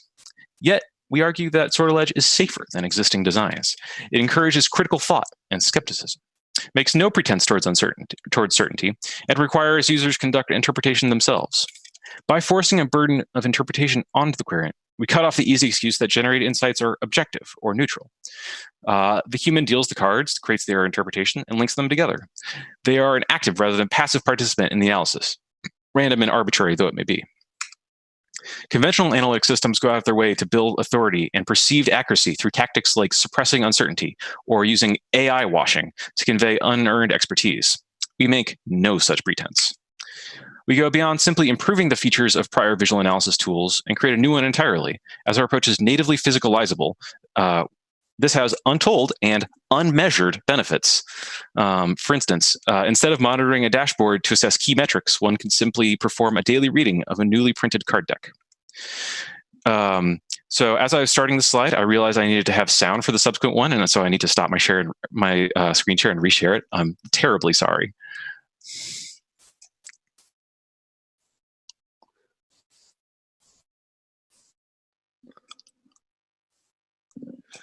Okay. Alt-Chi papers usually include commentary from scholars in the community as a way to prompt discussion. Here we present a commentary on our work from a local scholar, Galen Harrison.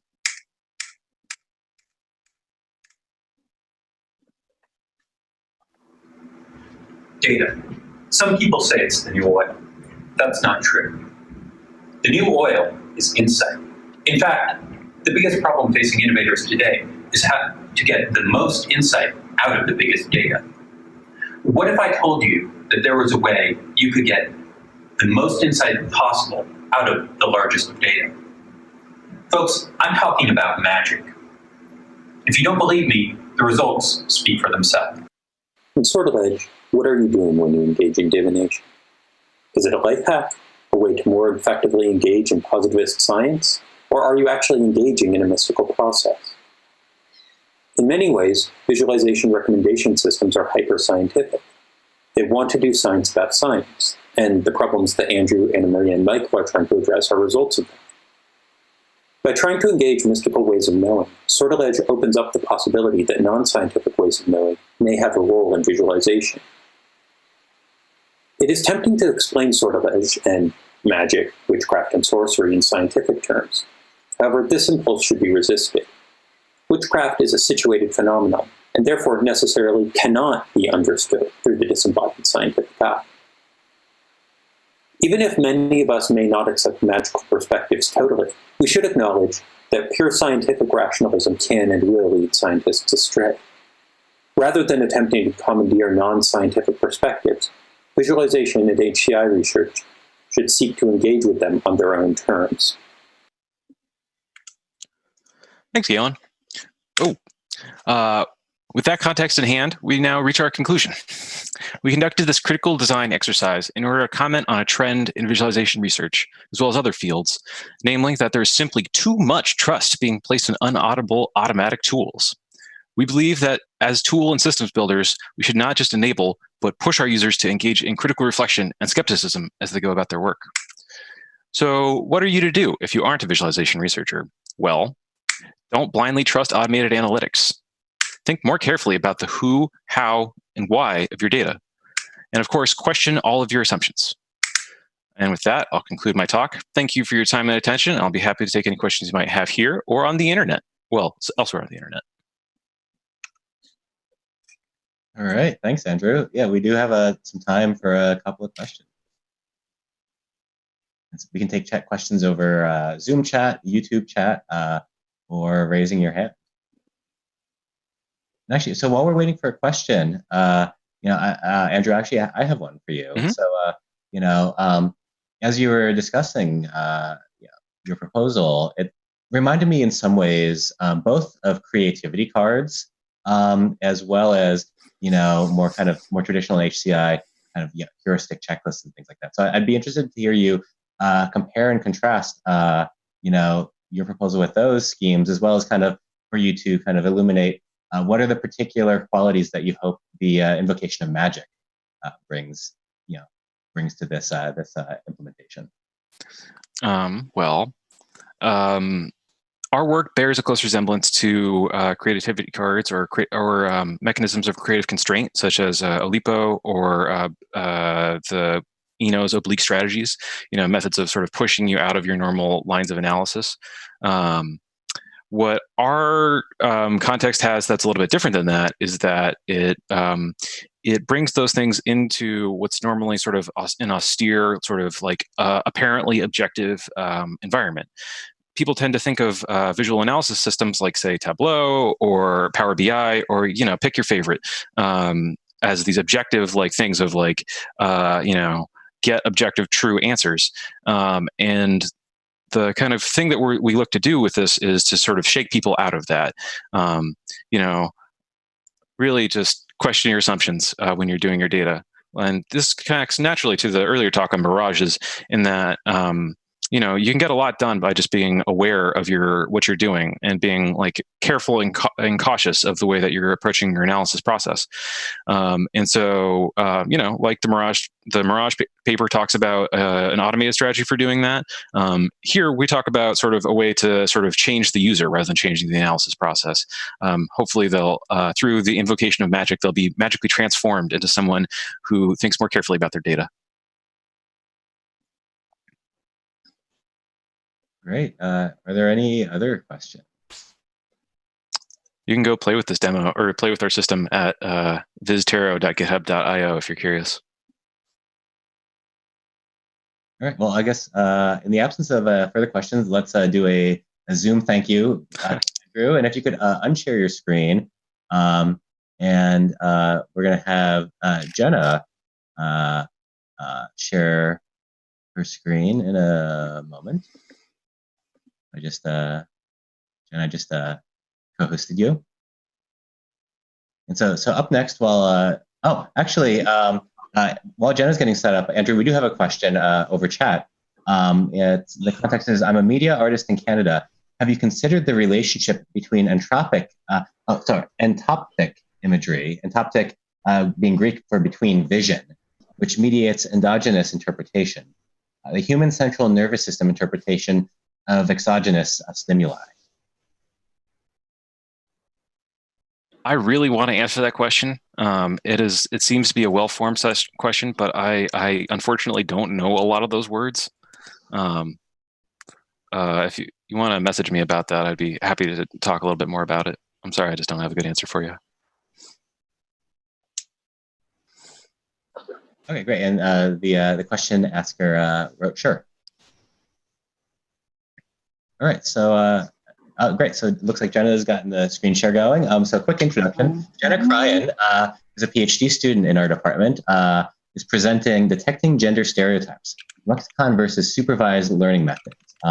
And this paper received an ACM Chi Honorable Mention Award. And so actually I figured, I don't think we've highlighted this yet. So we're presenting, in addition to Andrew's Alt-Chi talk, you just heard 7 talks from the main Chi conference. And it was actually astounding to me that of those seven papers, actually the one that started off Jazz's talk, received a Best Paper award, and an additional 4 received honorable mention awards for Best Paper, which in those categories represent respectively top 1% and top 5% of submissions to the conference. And so I think it's actually just quite phenomenal, that the Chi community is recognizing the quality of work from our students and colleagues with those awards.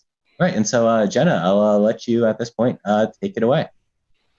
Awesome. All right, so hi, I'm Jenna. I'm going to be talking about some work that we've done with my collaborators at University of Chicago and UC Santa Barbara. We've been looking into detecting gender stereotypes with Lexicon and supervised learning methods. So biases in language influence how we interact with each other's and in society as a whole. And in particular, previous studies have looked at how gendered language reinforces gender stereotypes. Unfortunately, the current tools that we have for measuring gender in language are pretty lacking. There's been a long history of exploring the differences between the sexes, how these differences contribute to perceived gender roles in society, and how these contribute to perceptions of masculinity and femininity. However, these studies were done back in the 60s and the 70s, and what we want to know now is whether or not these previous studies reflect current gender stereotypes. In terms of modeling text and language, there's been a long history of using a very simple bag of words approach, where a large body of text is broken down into single words or maybe a couple words, tokens. And each of these tokens are assigned a score or a label. And collectively, these scores and labels are used to measure something in the text, whether it be sentiment analysis, or in our case, we're interested in gender.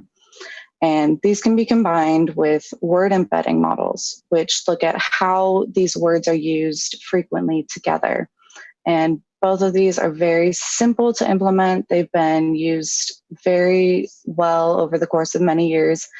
But more recently, there's been more sophisticated approaches to this, which include deep learning neural networks. And these will allow you to input a single body of text. It could be a paragraph, a sentence, or an entire article, and get a single label at the end.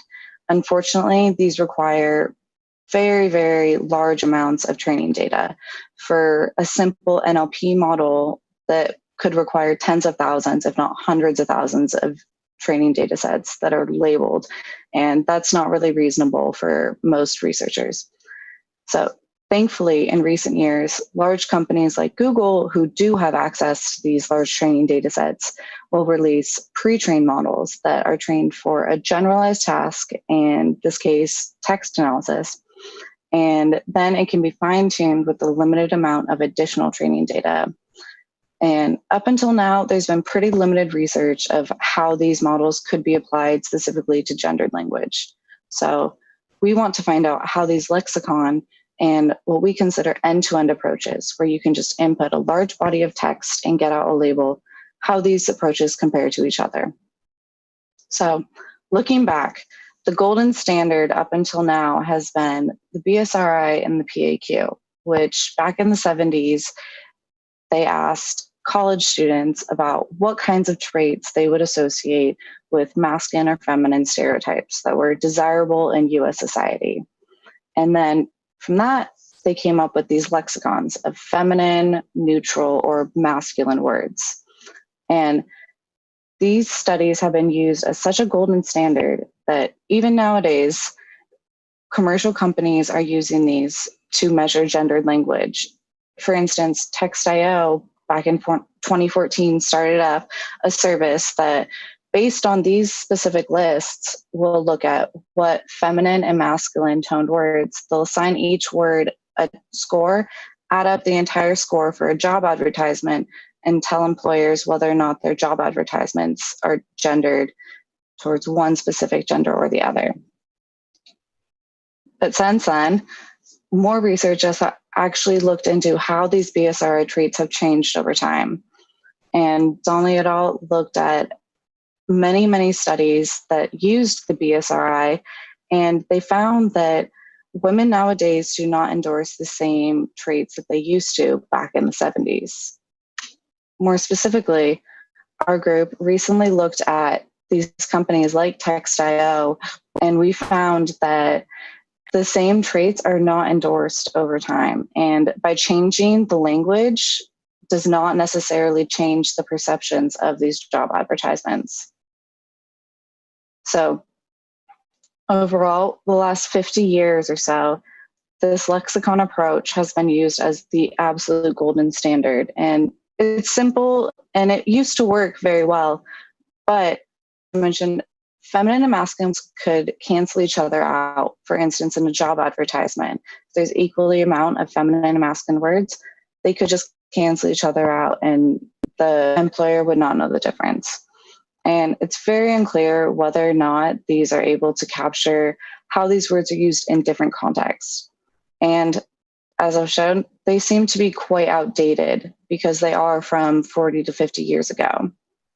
So our first question is how well these lexicons represent current perspectives. So we took a data-driven approach in order to create a new lexicon and look at how that compares to these previous lexicons. We took the Wikipedia dump, which is all of the data that's on Wikipedia, and what we were most interested in is language that describes. So we parsed out all of the adjectives and verbs that are used to describe a person.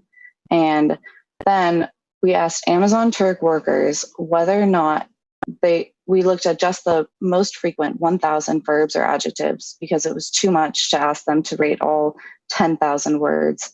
So we asked them how well they would associate these words with a typical male or female in US society. Then we trained several different combinations of unsupervised and supervised machine learning models with these words. And if you want more details on the exact combinations that we used, I'd refer you to a paper because it's too much for this right now. But we looked at different word embeddings and different machine learning models, and we trained these models with our limited data set. And then we used that data to generate scores for the remaining words. And this entire lexicon, now we would be able to look at a large body of text and generate some kind of score of whether it skews towards masculine or feminine stereotypes. Overall, what we found is that the unsupervised models, unsurprisingly, did not work very well. The supervised models did show promise. And in particular, the best models that we found were the linear regression and the SVM combined with a word-to-vec word embedding model. But still, the results weren't very great. So what we found is that these lexicons don't reflect modern language use. We compared our lexicon to the words that were used in the previous BSRI, the PAQ, and Gauscher et al. Made a combination of these and some other gendered words. And we found that we were not able to match very many of those words, which shows that many of those words are not actually used nowadays to describe people. And overall, these models were not able to effectively work in context. The way that the words were used, they still were not able to accurately measure the gendered language compared to our user study. So next, we wanted to see if we can improve this lexicon methodology and measure gendered language in text with newer models. So in 2018, Google came out with what they call BERT, which is a sophisticated language model that's been trained on billions of words and millions of different articles of text. And this is a general language model that then can be used with a little bit of extra training data to fine tune for our specific task. So we needed an extra training data on large bodies of text. So we went to Prolific, which is a crowdsourcing site, and we asked people to find 4 articles online that either were consistent or contradictory with male or female stereotypes. We use this extra data to train the BERT model for fine-tuning for our task. And then in order to make sure that our original labeled data wasn't biased, we validated with an additional user study on the same training data, and we found very comparable results. Overall, our end-to-end approach, where we can just take a larger body of text, put it into the BERT, fine-tuned BERT model, showed way better accuracy than any of our lexicon approaches.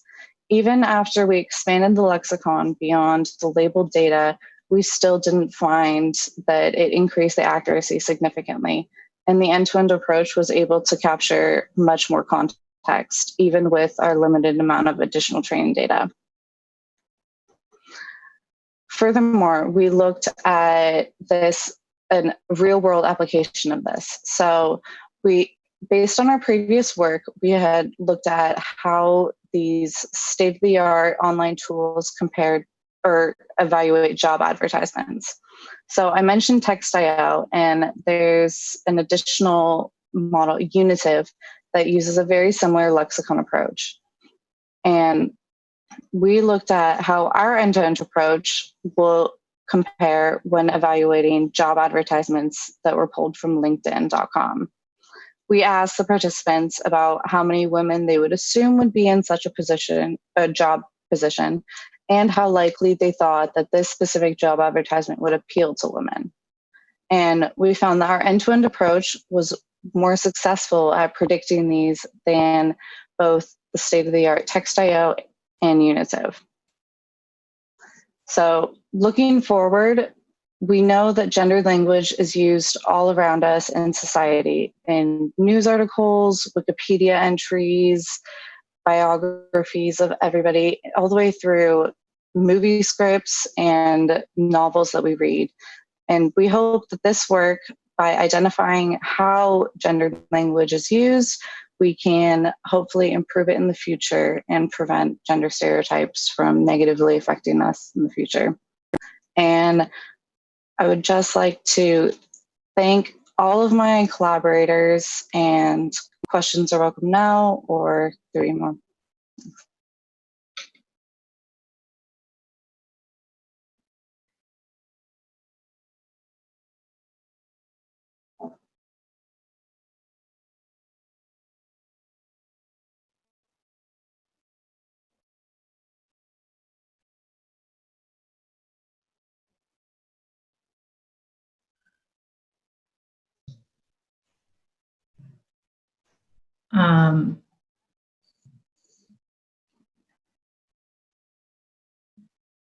There's a question already in the chat from Maribel.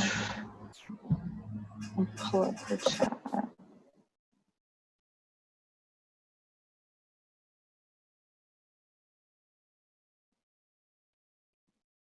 I'm trying to pull up the chat. Read it, Jenna. Do you want me to read the question? Oh, yes, please.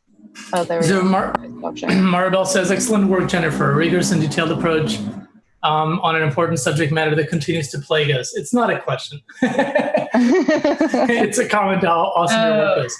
Also, there's a question from Henry. Sorry, go ahead, Marshall. So I was just going to say, we had a blip where Blaze was not made the host anymore. So if we can make him the host, he can't unmute himself. Oh, yes. I see Henry's question right now.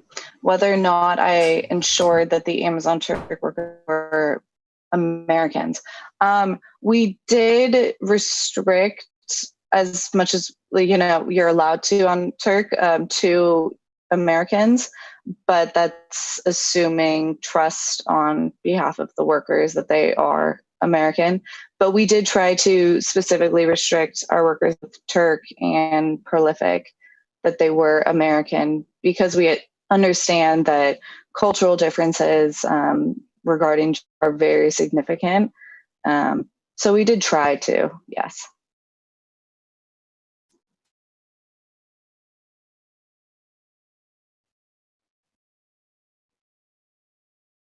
Okay, are there, now that I can unmute myself again, are there any other questions?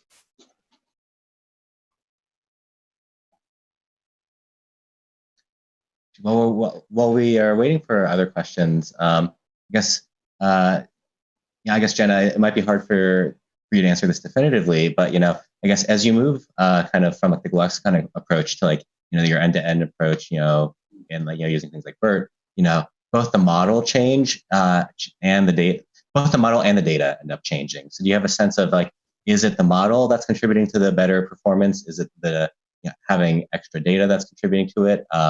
Or your spectrum? That's a really good question. Yeah, that's a really, really good question. So we hope that by using the Wikipedia data dump as ours for the Lexicon approach, and I didn't show it, but we did do a breakdown of where people sent their articles in from. Most of them were from Wikipedia or a few other news sites were the top ones, but very significantly from Wikipedia. So we felt that the data was comparable for that. It is very different, especially how, people writing in text online versus how they use it also in speaking language. But we hoped that the training data for both was comparable, but certainly, again, looking at, different cultures and different mediums, it could change the results. Great. Are there any other questions?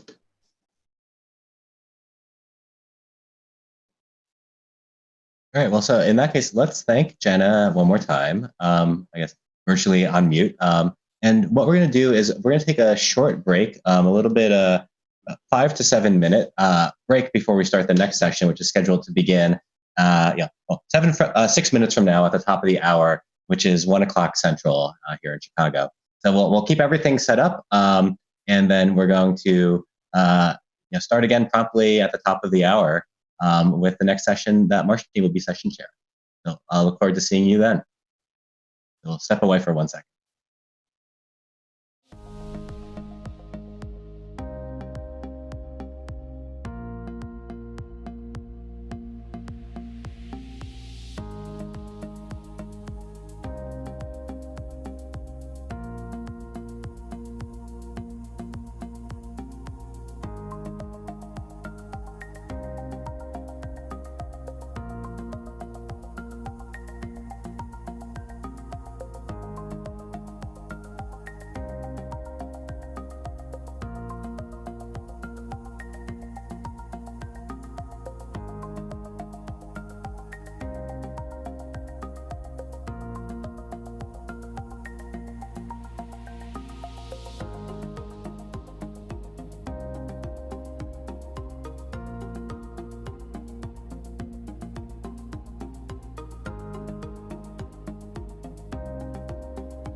Hey. Hi, everyone. Welcome back. So we're here to open up the final session at UChicago Chi Chicago, and this is on privacy and ads. So we have an exciting session with 3 papers in this session, and we're starting off with a really great paper. This was featured in the New York Times. It won an honorable mention award at the conference, which Blaise mentioned in the previous session is only given to the top 5% of papers submitted to the conference. And the interesting thing about this is it's a wearable microphone jamming, and we'll find out all about that. The speakers are Yuxin Chen and Shan-Yuan Teng. Both of them are PhD students in the Department of Computer Science here at UChicago. Yuxin is actually advised by Ben and Heather. And you can find out more about both of them in the chat, where I've pasted links to both of their profiles. And Shan-Yuan is also a PhD student here, and he's advised by Pedro Lopes. So faculty on this were Pedro, Lopes, Ben Zhao, and Heather Zhang as well. So let's get started. So I believe, Yuxin, you will probably start off. Are you ready to share your screen? Great, take it away. Okay, so hi, my name is Yuxin. Today, Shan-Yuan and I are going to talk about this idea of wearable microphone jamming. This is on behalf of our colleagues Huiying, Steven, Zhijing, and our advisors Pedro, Ben, and Heather at the University of Chicago. This idea is about using a wearable to disable microphones in user surroundings so that these microphones cannot secretly listen to the user. And I want to show you directly what I'm talking about. So, how does it work? I can tell you how it works, but it's confidential. So these 2 people are having some private conversation, and to protect their privacy, she is going to turn on the privacy bracelet.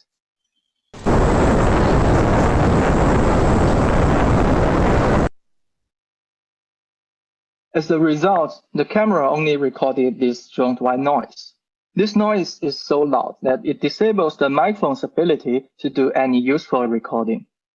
And besides the camera, other microphones in this scene are also disabled, like his smartphone, his smartwatch, and this voice assistant. And then we play the rest of the video, and as you will see, they are still having normal conversation.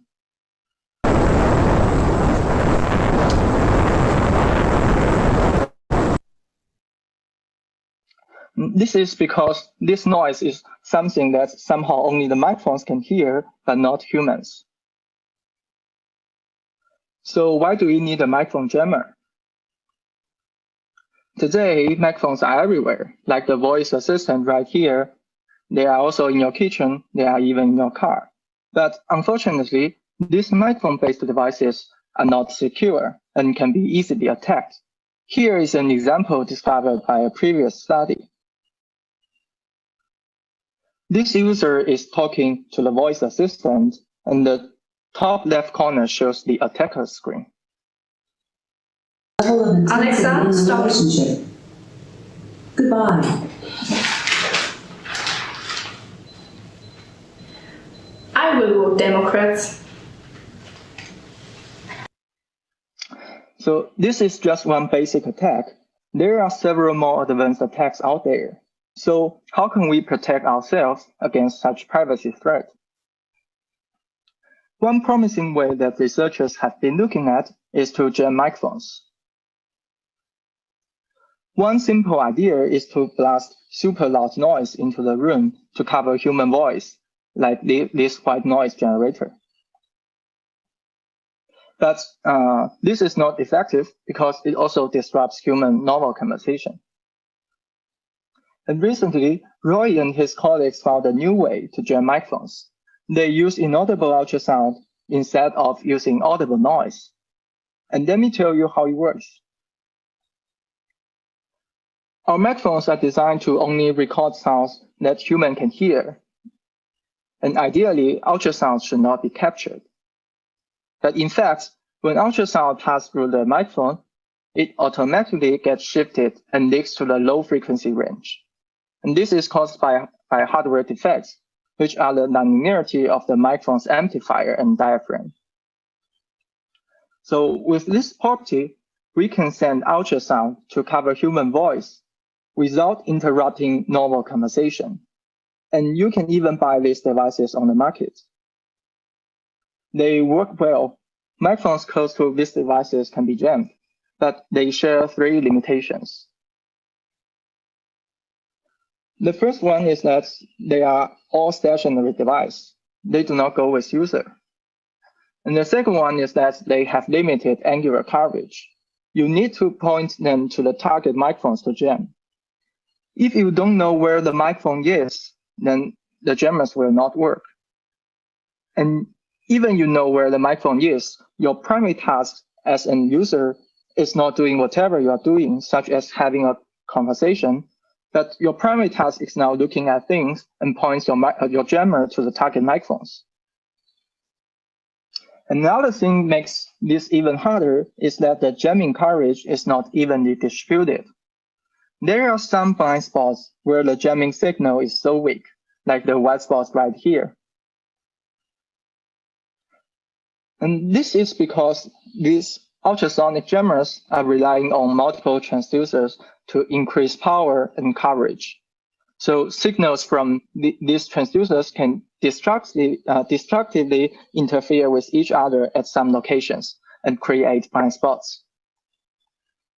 This means you need to point it fairly precisely, otherwise you are going to point it to the blind spot and the jammer will not work.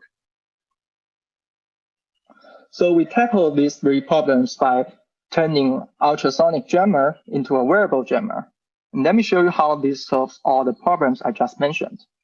First of all, it's a wearable, so it moves with the user and it protects the user's surroundings. And we use a ring layout and place ultrasonic speakers all around. This design effectively enables multi-directional jamming. We ran a simulation to see how these things work. This figure shows the jamming power of a 90-degree area. The jammer is placed in the bottom left corner and point to the top. Blue means weak jamming and yellow means strong jamming. As you can see here, the planar layout has limited coverage. It mostly jams in the front, and it has several blind spots. For our ring layout, the jammer covers all directions. But as you can see, there are still blind spots. So let me show you how making it a wearable jammer can solve this blind spots problem. We found that adding small motion to the jammer can blur out these blind spots. And by building a wearable jammer, we can leverage natural hand gestures to reduce blind spots. We also ran a simulation to confirm our findings.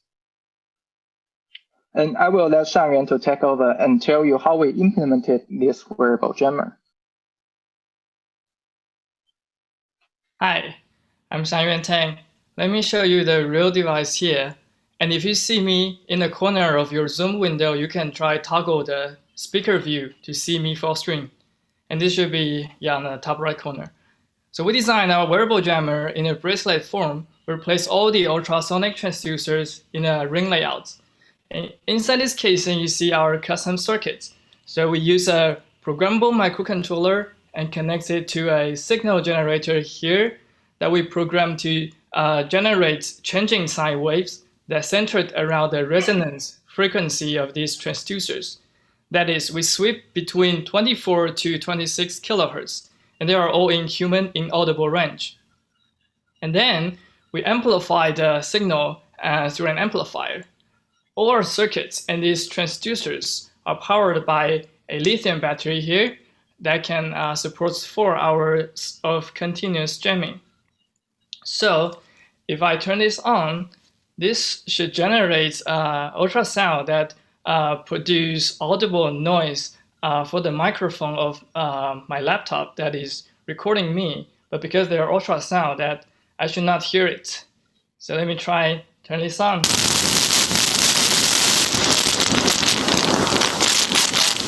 Off, and now you should hear me again. Okay. So we evaluated our prototypes through 3 technical evaluations and a user study. I'll just focus on highlights today. This experiment is to understand how well our prototype jams state-of-the-art speech recognizer. We place an audio speaker near our prototype and play back human speech from the large corpus. To approximate hand movements, we place our prototype on a motion platform that slightly rotates and let it jam continuously. Then we recorded the audio using the smartphone that was put 1 meter away. We piped the audio to a state-of-the-art machine learning speech recognizer, which is IBM Cloud that we used, and see how much text is able to be identified. We moved our smartphone around the jammer to measure the jamming coverage every 5 degrees from the front to the rear. Then, we ran the same experiment with i4, the existing commercial product, and the planar layouts, which we find in the literature. So here's the results of our wearable jammer. The x-axis is the different angles we measured, and the y-axis is the word error rate that we found by comparing the speech recognition results and the corpus scripts. This shows how many words are recognized incorrectly. The higher, the better jamming performance. We see our wearable jammer jam pretty well in all the angles. Here is an example of the data. This is the original speech we played, and this is the recorded audio with our jamming. We see only the first 2 words can be recognized. Other words are either being recognized as wrong words or the recognizer just completely missed it, resulting in a high word error rate. The gray line is the jamming results of i4, the commercial product. It not only shows that the jamming coverage is very limited, but also there's a clear blind spot in its coverage, where much less words are jammed. The planar layout, shown in this black line, also has similar trends, with limited coverage and the blind spots. Compared to the other 2 jammers, our wearable prototype has wide coverage and similarly well jamming performance. However, in this experiment, we were controlling all the environment's variables and the corpus is scripted. There are no real users. Therefore, we decided to invite users to use our prototype. We wanted to understand whether wearing our jamming bracelet impacts one's feeling of privacy in a natural setting. The participants we recruited were asked to have free-form conversations, which were not scripted. They exchanged the bracelets in the conversation, while the phones on the table were recording. After the conversation, participants were given transcripts, which were generated using speech recognition from the phone's recording. We found out that participants feel that our bracelets protected their privacy, rating an average of 5.4 out of 7. We interviewed the participants. Some say the bracelets was noticeable, but they forgot about it, or stopped feeling odd about wearing it once they focused on the conversation. Some feels more protected, either when wearing the bracelet or by simply seeing others wear it. I'll let Yuxin to wrap up our talk. So to conclude, we design, implement, and use a wearable ultrasonic jammer to protect users all around against eavesdropping microphones. And the jammer has full angular coverage and minimized blind spots. As we are surrounded by microphones all the time, our wearable jammer provides users a practical and effective tool to protect their privacy. We believe this is a great start point, and it also opens new directions for more researchers, including understanding its influence to animals, testing on more microphones, increasing its vertical coverage, and building it in other form factors. And I want to thank our colleagues and our advisors. Thank you, and we are happy to take any questions. Thank you. That was an awesome talk and probably one of the best demos I've ever seen live. So I'd love to open it up for questions. You're welcome to post questions on the chat or raise your hand. If you raise your hand, I will look to see if anyone has their hand raised. while we're waiting for questions on the chat, I was curious about what is the range of the jamming? So does the person have to be pretty close to the device like you have in this initial video, or does it have quite a wide range?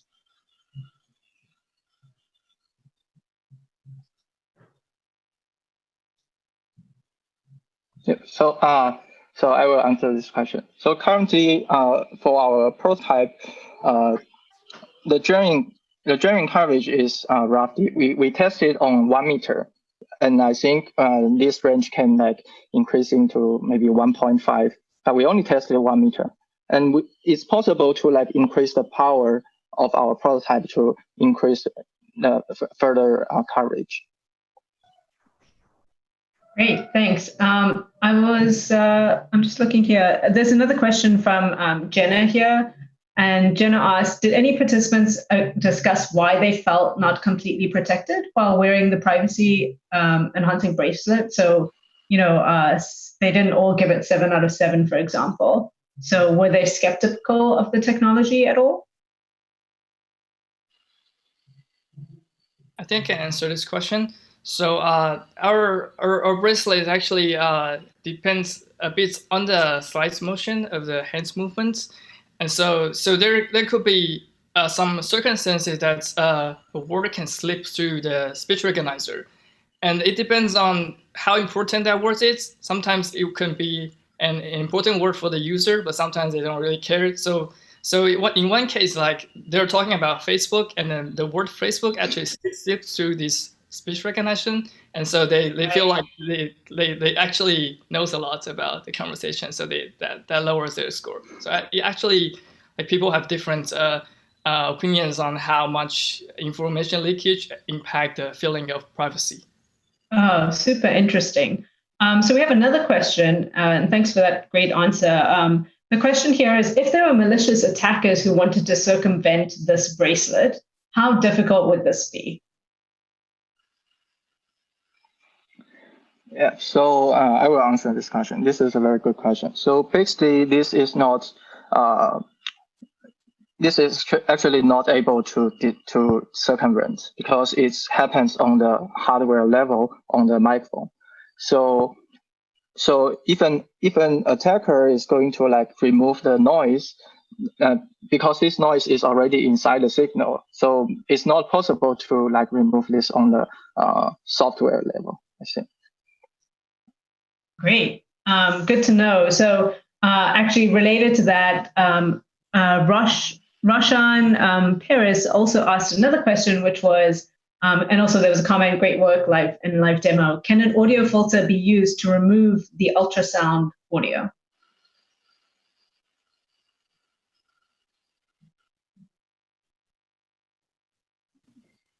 Can you repeat the question again? So it's, can an audio filter be used to remove the ultrasound audio?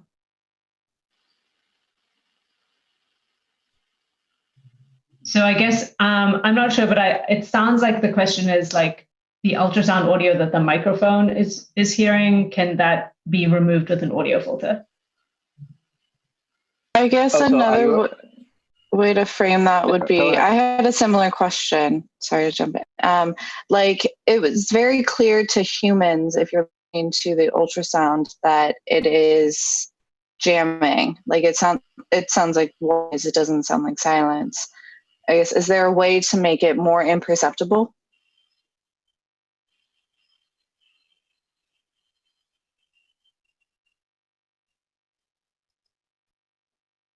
Sorry, the network connection is not very stable. Oh, right. Okay. Well, the question is also in chat. And so, again, it's basically asking if the perceptible ultrasound audio that the microphone hears, can that be removed, I think, with an audio filter? I can try to answer that if Shan-Yuan and Yuxin's connection is flaky at the moment. So Jenna, just to be clear on your question, you were saying it's clear to humans that it's jamming. So humans never hear the jamming, which is actually quite an open challenge for you to understand if your jammer is on or off. There's certainly some other project in there that's probably very interesting, but it is very clear for a computer that some super loud sound just started because the jammer does this random approach where it tries all the frequencies. And so the computer or the microphone is going to just get all the frequencies excited really fast. Now, to answer the subsequent question that Roshan had, can we just audio filter this out? Unfortunately not. We've been actually trying very hard. In fact, Yuxin and Heather and Ben have been trying very hard to attack our own jammer, and we can't attack the jammer because of two main reasons. The first one is that the problem happens at the hardware level, and there's nothing you can really do about it. It's not just putting a low-pass filter or something, because before that, the microphone circuit, the first amplifier, already got jammed. Right. Then the second problem is that even if you could solve this on the software level, right, just by audio filtering out, the problem is actually the stuff you're trying to filter to recover is quieter than the jammer. So the jammer, the way I typically tell people what this jammer does is it shouts really loud over you, right? So you're trying to speak and the jammer is like shouting over that. And so it's impossible to retrieve that information because the signal is just weaker than the noise. But please, everyone, attack this jammer. We need to figure out how it works. That's amazing. Thank you. That was a brilliant answer. And sorry to our speakers who are having difficulties. We still really enjoyed your talk. And I think just giving the time, although there are a bunch of different questions, I'll leave it to the co-authors to answer that. And now we'll be moving on to our next talk in the session. So our next talk is by Julia Hanson. And Julia, interesting fun fact. So Julia started off as an undergrad here at UChicago in the Department of Computer Science. And she started off working with Blaise, who co-directs the supergroup with me. And now she's a PhD student in our department. And so here she's going to talk to us about another honorable mention paper. So remember, again, this is one of the top 5% of the papers presented at CHI this year. And she's going to talk to us about hyper-personalized ads and how that's actually affecting Crowdworkers' privacy perceptions and decisions. Okay, so Julia, if you're ready, take it away.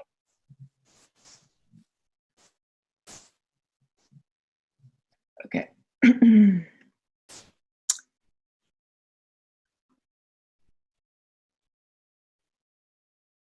Okay, can you see the screen? Yes, we can. Okay, great. Let me move myself out of the way. Okay. So hi, everyone. I'm Julia. Today, I will be presenting our paper, Taking Data Out of Context to Hyper-Personalize Ads, Crowdworkers, Privacy Perceptions, and Decisions to Disclose Private Information.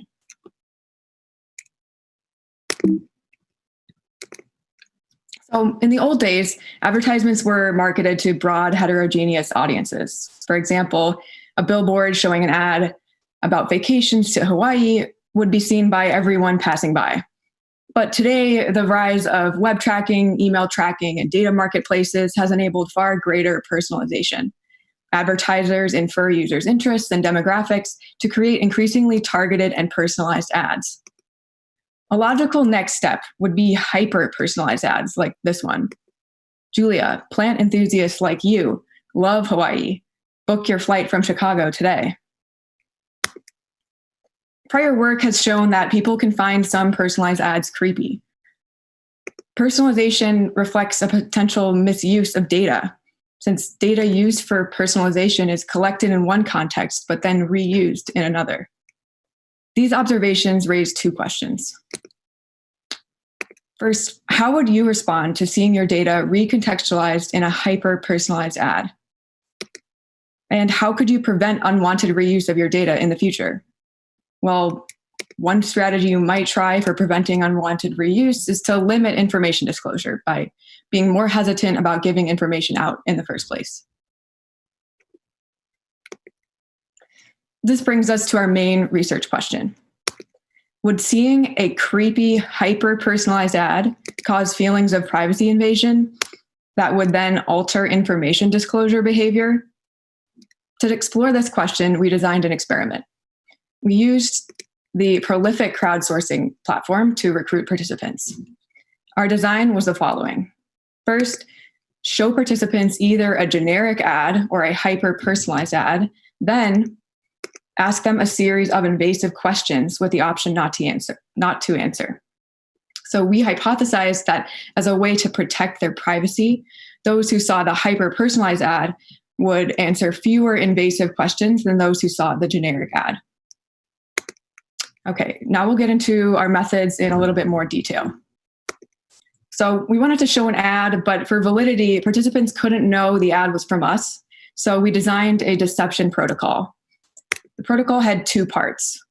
In part one, we collected the information we needed to personalize the ad. Then we waited over a week so participants would forget what information we collected. And in part two, we showed the ad and asked invasive questions. We compensated participants $1 for part one, which took 5 minutes, and $4 for part two, which took 30 minutes. As part of our deception, we initially gave a generic study title, The Demographics, Interests, and Experiences of Americans. And instead of using our university affiliation when posting the survey, we posed as the fictional Institute for Interests and Demographics Research, IIDR. So the goal of part one was to obtain consent and gather the information we needed for the ad without arousing our participants' suspicion. So to do this, we elicited information about our participants amidst a bunch of distractor questions. And within those, we asked for participants' name, phone number, preferred cuisine, relationship status, and partner's name. We also used IP geolocation to estimate their town level location. So having gotten information for hyper-personalizing an ad in part one, we waited a week so participants would have time to forget about the information they gave. And then we were ready to show participants the ad in part two. When participants began part two, our software automatically triggered either the display of a banner ad on the first page of the survey or the delivery of a robotext to the participant's cell phone. Robotexts are increasingly being used for personalized ads. Furthermore, as they would likely be received on a different device than the survey, participants would be less likely to associate the ad with our survey. So with the information collected from part one, we were able to create personalized ads like this banner ad, which says, Taylor, treat Ryan to a date night this week in Memphis. We know you love Thai restaurants. Use supereats.co to reserve a table at one of the 7 near you for a deal. On the left is the personalized ad we just saw. And as a control, we created parallel generic ads with no personalization. So these ones read, treat yourself this week. Use supereats.co to reserve a restaurant near you. The robotext ads we sent were also personalized or generic, with similar text to the banner ads. And they were sent from a short code, which is commonly used for commercial purposes. The short code here is that 474 or 747 number at the top. To recap our study conditions, participants received either a banner ad or a robotext ad, and the ad was either personalized or generic. So after showing the ad, we asked a series of invasive questions. We created questions for this part of the survey, taking inspiration from sources like the American Housing Survey, the US Census, and Pew Research. We also gathered more sensitive questions from Facebook and magazine quizzes. From these sources, we selected 43 invasive questions reflecting a range of sensitivity. Earlier questions in our slate were low invasiveness, like how many years of experience do you have with using the internet? But the questions escalated to include things like, for what reason did you last cry? What is the first and last name of your best friend? And what is your home address? Crucially, each question had a conspicuous prefer not to say option. We called attention to this option at the start of the section and explicitly told participants they would not be penalized for selecting it. We hypothesized participants would select prefer not to say as a way to protect their privacy and limit information disclosure. Afterwards, we debriefed participants about the study's true nature. So we revealed that we were not the fake IIDR, but the University of Chicago. and that it was us who had sent the banner or robotext ad. Following the debrief, we also asked participants about their reactions and recollections of the ad, with questions like, do you remember seeing the ad? Do you remember it? Did you suspect it was study related at any point? And what factors did you consider when answering the invasive questions?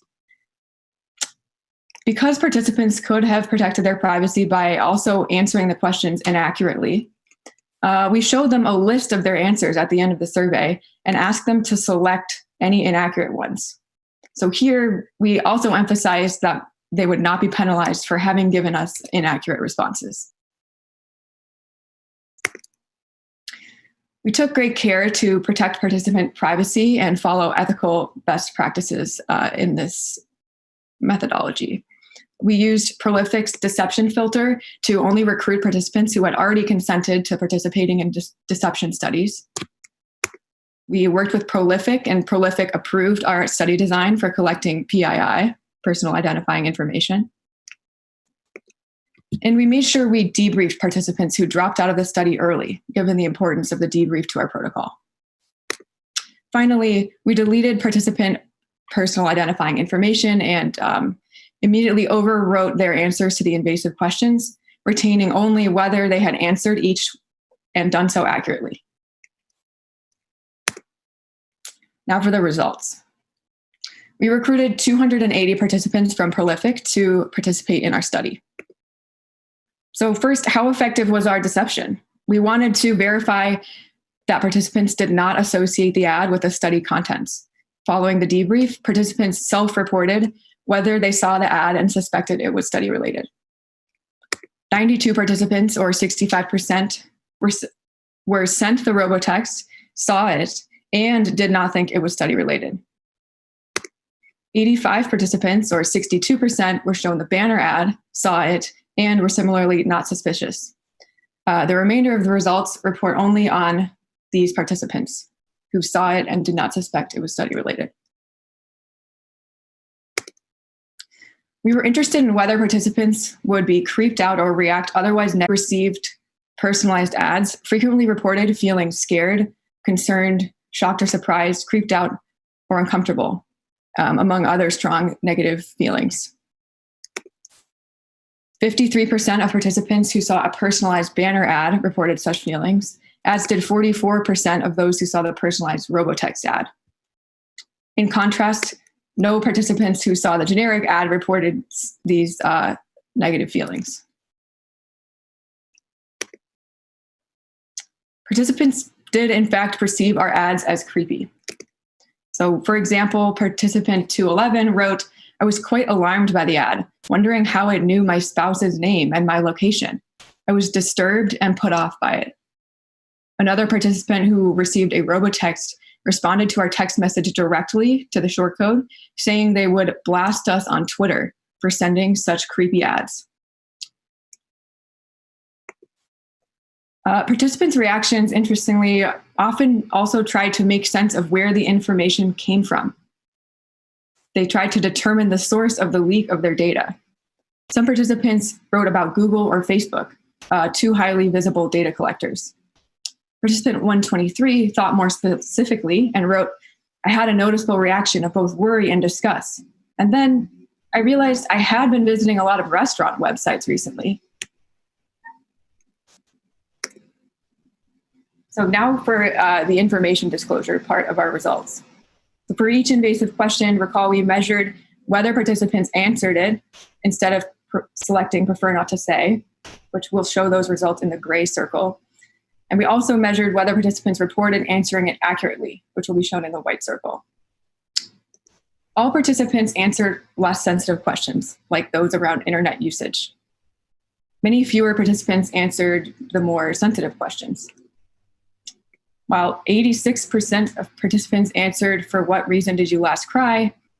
less than half answered, "What was the first and last name of your closest friend?" And only 15% answered, "What is your home address?" The average participant, though, answered 86% of all the questions, which was much higher than we expected. But we were most interested in whether information disclosure would differ by condition. So these box plots will show the total questions answered and total questions answered accurately for participants in each condition. So participants who received either generic or personalized robotext ads or generic or personalized banner ads. Yeah, okay. So despite participants' negative reactions to personalized ads, a Mann-Whitney U-test revealed no significant differences in the number of questions answered by participants based on whether they saw a personalized or generic ad. So just to pause here for a second, because this is two box plots to digest. We were wondering if for each group of 2 rows, there would be a difference in the total number of questions answered or questions answered accurately. And we did not find statistically significant differences across any of our personalized or generic conditions. So we asked participants how they chose between disclosing information or selecting prefer not to say. And participants revealed to us that they did have some method for deciding prefer not to say. 42% chose not to disclose information when they perceived the question to be too personal or embarrassing, such as when it crossed the line into their privacy. Other participants did not disclose information that was personally identifying or important for security. For example, questions that felt like phishing, mom's maiden name, were a no-go. I cared less about it being invasive and more about it being bad security. In contrast, why did participants decide to disclose information? First, it was influenced by time pressures for completing the study. To be honest, you're bombarded with information all the time, and for the most part, it's too much effort to try and keep up with everything. Participants also desired study compensation. When asked if they perceived risks in disclosing information, one participant shared, "I think there is a lot of risk, and if I wasn't flat broke, I wouldn't be doing this," which highlights known labor pressures on crowd workers. The final consideration was weighing the costs and benefits of disclosure, which in the privacy literature is known as performing privacy calculus, which we can see with the response from this participant. It's impossible to really know where the data goes after you leave it. This is very unrestricted territory, but the fact I get compensated makes me feel justified in taking any risks. Google takes all day, so does Amazon, so do many others. I don't get paid for that. This participant acknowledged the costs of not knowing where the data would go, but reasoned that because they get compensated, it would be worth it.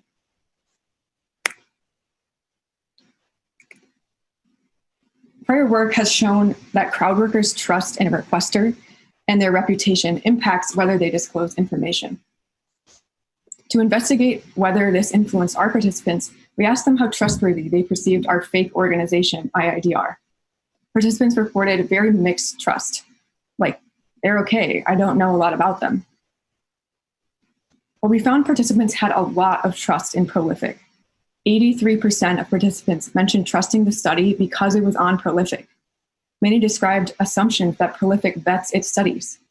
One participant mentioned, "I feel like Prolific weeds out all the bad studies, so I had faith that Prolific would keep me safe." Prolific does not actually proactively screen studies on its platform. I'd like to conclude with some thoughts for discussion. The results of our study are interesting to consider in the light of the contextual integrity theory of privacy. Contextual integrity posits that privacy comes from appropriate flows of information, and privacy harms arise when information is unexpectedly used or reused, violating those appropriate flows. Our findings seem to support this theory, as participants had strong negative reactions to their information being repurposed for commercial ads, violating their expectations. However, contrary to our hypothesis, we did not observe participants change their information disclosure behavior as a result of a potential privacy harm. Perhaps participants compartmentalized the effects of various flows of information. That is, they still decided to disclose sensitive information to the survey when they didn't know from whom to protect their information after seeing the ad. This poses an interesting question. Do actors need to be identified for behavior change? This is a hard question to answer because who uses online data and how is not very transparent in the current online data economy. The findings of our study also have important implications for crowd work. Our crowd workers placed a lot of trust in Prolific to help them manage privacy risks. But crowdworking platforms largely assume that the workers themselves will decide what they're willing to disclose. The burden should not be placed on crowd workers. Instead, we need privacy by design on crowdworking platforms. Here, we suggest several ways of incorporating this. First, crowdworking platforms could introduce verification systems for requester identities. They could collaborate with IRBs to ensure requesters are behaving as they should. And further, crowdworking platforms could require requesters to disclose the purpose of data collection to give workers more transparency into how their data will be used. What directions are there for future work? First, future work could investigate what it takes to creep people out enough that they change their behavior, or what level of privacy violation results in a behavior change. A single ad wasn't enough in our study, but multiple over a longer period of time might be, or maybe no amount of creepiness is enough to cause behavior change, which raises interesting questions for assumptions of users' self-regulation. Future work could also investigate competing effects influencing information disclosure. Some participants could have taken a cautionary lesson from our study and decided not to share data again. Others could have been demoralized, had their privacy hopelessness confirmed, and decided there's no benefit trying to protect their privacy online at all. Why not answer more questions? Finally, future work could investigate non-crowdworking contexts to understand how others perceive risks related to disclosing information online. And that's all. I'd be happy to answer any questions. Thank you so much, Julia. And so now I'll just open it up to say if anyone has a question for Julia, now's the time to ask it. We're running a little against the clock, but I think we have time for at least 1 to 2 questions. So one of the questions was, how did the people who said they did it because they need the money explain that logic when they would be paid, even if they selected prefer not to say? Is this different from the security calculus you discussed after answering out of gratitude for being paid, or is that the calculus taken to its extreme? Also, great work. Great. That's a really great question because we were also puzzled by that result, given the fact that we emphasized so carefully that they would not be penalized for choosing prefer not to say. Basically, participants mentioned that they were still concerned about selecting prefer not to say too many times. And I think if you look at the crowdworking ecosystem as a whole, this result makes sense because other surveys often use attention checks, and which are kind of questions thrown in to make sure that your participant is paying attention. And then researchers later review those and throw out and don't pay participants who failed those checks or didn't answer enough questions. So I think a lot of crowd workers enter surveys with that kind of background anxiety of, I want to make sure I follow all of the directions because I don't want my submission to be rejected by the requester for not having done enough. Great, and thank you, Henry Filosa, for that question. So we have one more question. So Ben, if you want to ask the question. Yeah, hi, Julia. Really interesting work. You know, when you were just starting your talk, and it sort of brought me back to that. I don't know if you remember that scene in Minority Report when Tom Cruise first puts on that other dude's eyeballs and walks into a store and gets a super, hyper-personalized, of course, inappropriately personalized ad for him. And I'm just wondering, at least it seems like in certain contexts, people expect the sort of consensus future dystopia to be a place where this is all over the place, and therefore people are more accustomed to it, and they just adapt. Is that a feasible scenario in your sort of view? Because clearly right now there is this sort of discomfort, but one might argue that perhaps this is just an issue of not having enough time to adapt to that type of a society. And if that were pervasive and everybody just saw it everywhere, would people sort of overcome this discomfort and just say, it's okay, it happens to everybody, therefore I'm just going to give in and accept it? Yeah, I think that kind of adaptation hypothesis is very valid and certainly proposed a lot in like media representations of this question. But one example that I like to look to kind of, so I as a privacy researcher would hope that that's not the case, that it's just a matter of time before we're all so habitualized to seeing these hyper-personalized ads that we stop fighting for our privacy at all. But one thing that this work made me think about more was the fact that these data transactions are so opaque, kind of plays a key role. And when people actually see named entities that have their information that they don't expect, they actually do react negatively. One example I like to point to is the SIFT data broker, which there was a story in the New York Times revealing all of this information that this third party no one had heard of had every Airbnb message you would ever sent.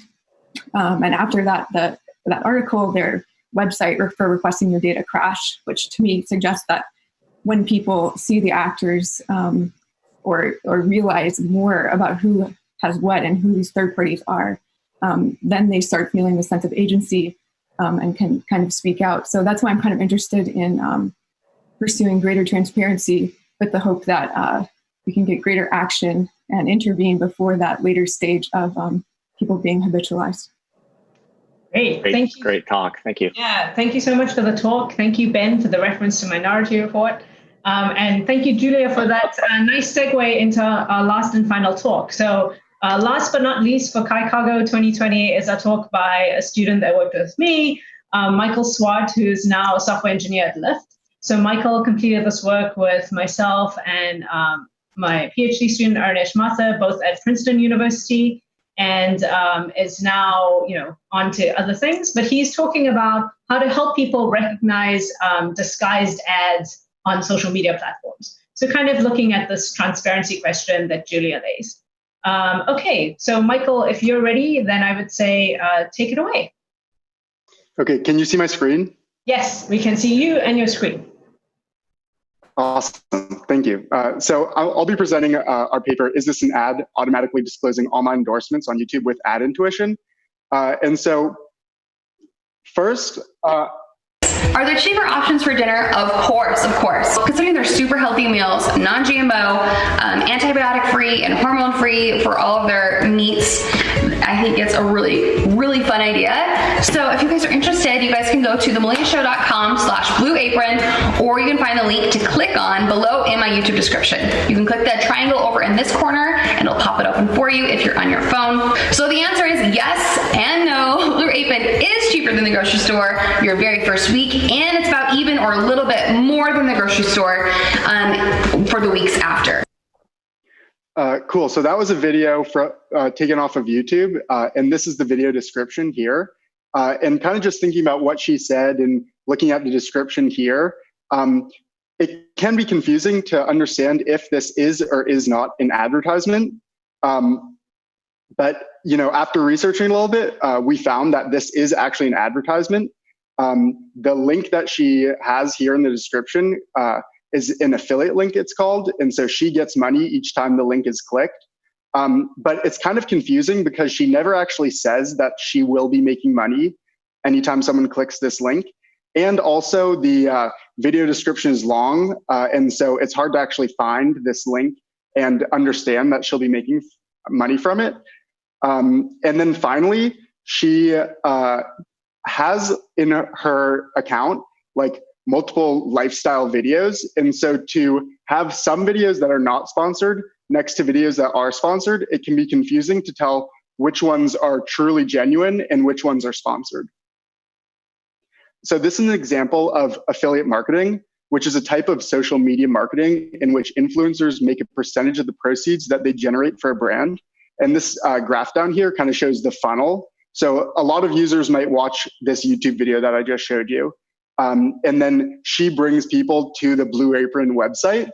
And then some of those users will purchase the actual Blue Apron subscription. And so the brand makes money because they now have subscriptions, and the content creator makes money because she brought this traffic to the website.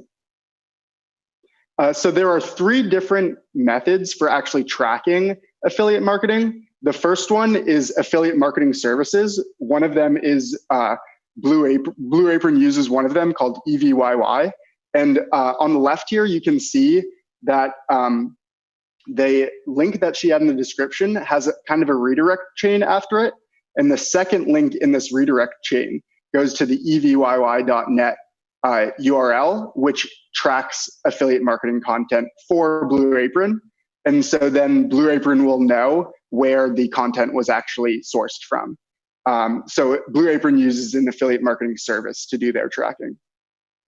Another one is adding urchin tracking module parameters to the URL that is being used to track. And so we can see here in the redirect chain that in the last URL, there's this UTM medium equals affiliate parameter, which kind of says to us that, hey, this person is an affiliate marketer, and we're tracking them based off of this URL. And so the actual URL itself could just contain those tracking parameters, and the brand will handle the tracking. And then finally, coupon codes are a great way for affiliate marketing brands to track affiliate marketing. And this is because these coupon codes can be individualized for each affiliate marketer, and they have to be used at checkout in order to get the discount.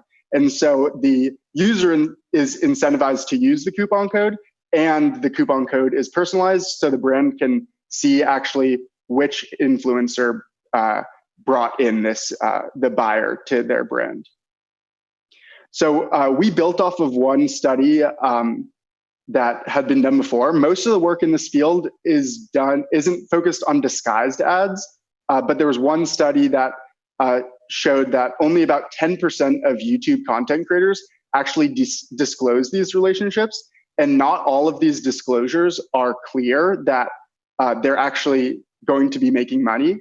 And so this study also found that users are not able to distinguish between sponsored and unsponsored content, especially without these disclosures, which happen not very frequently.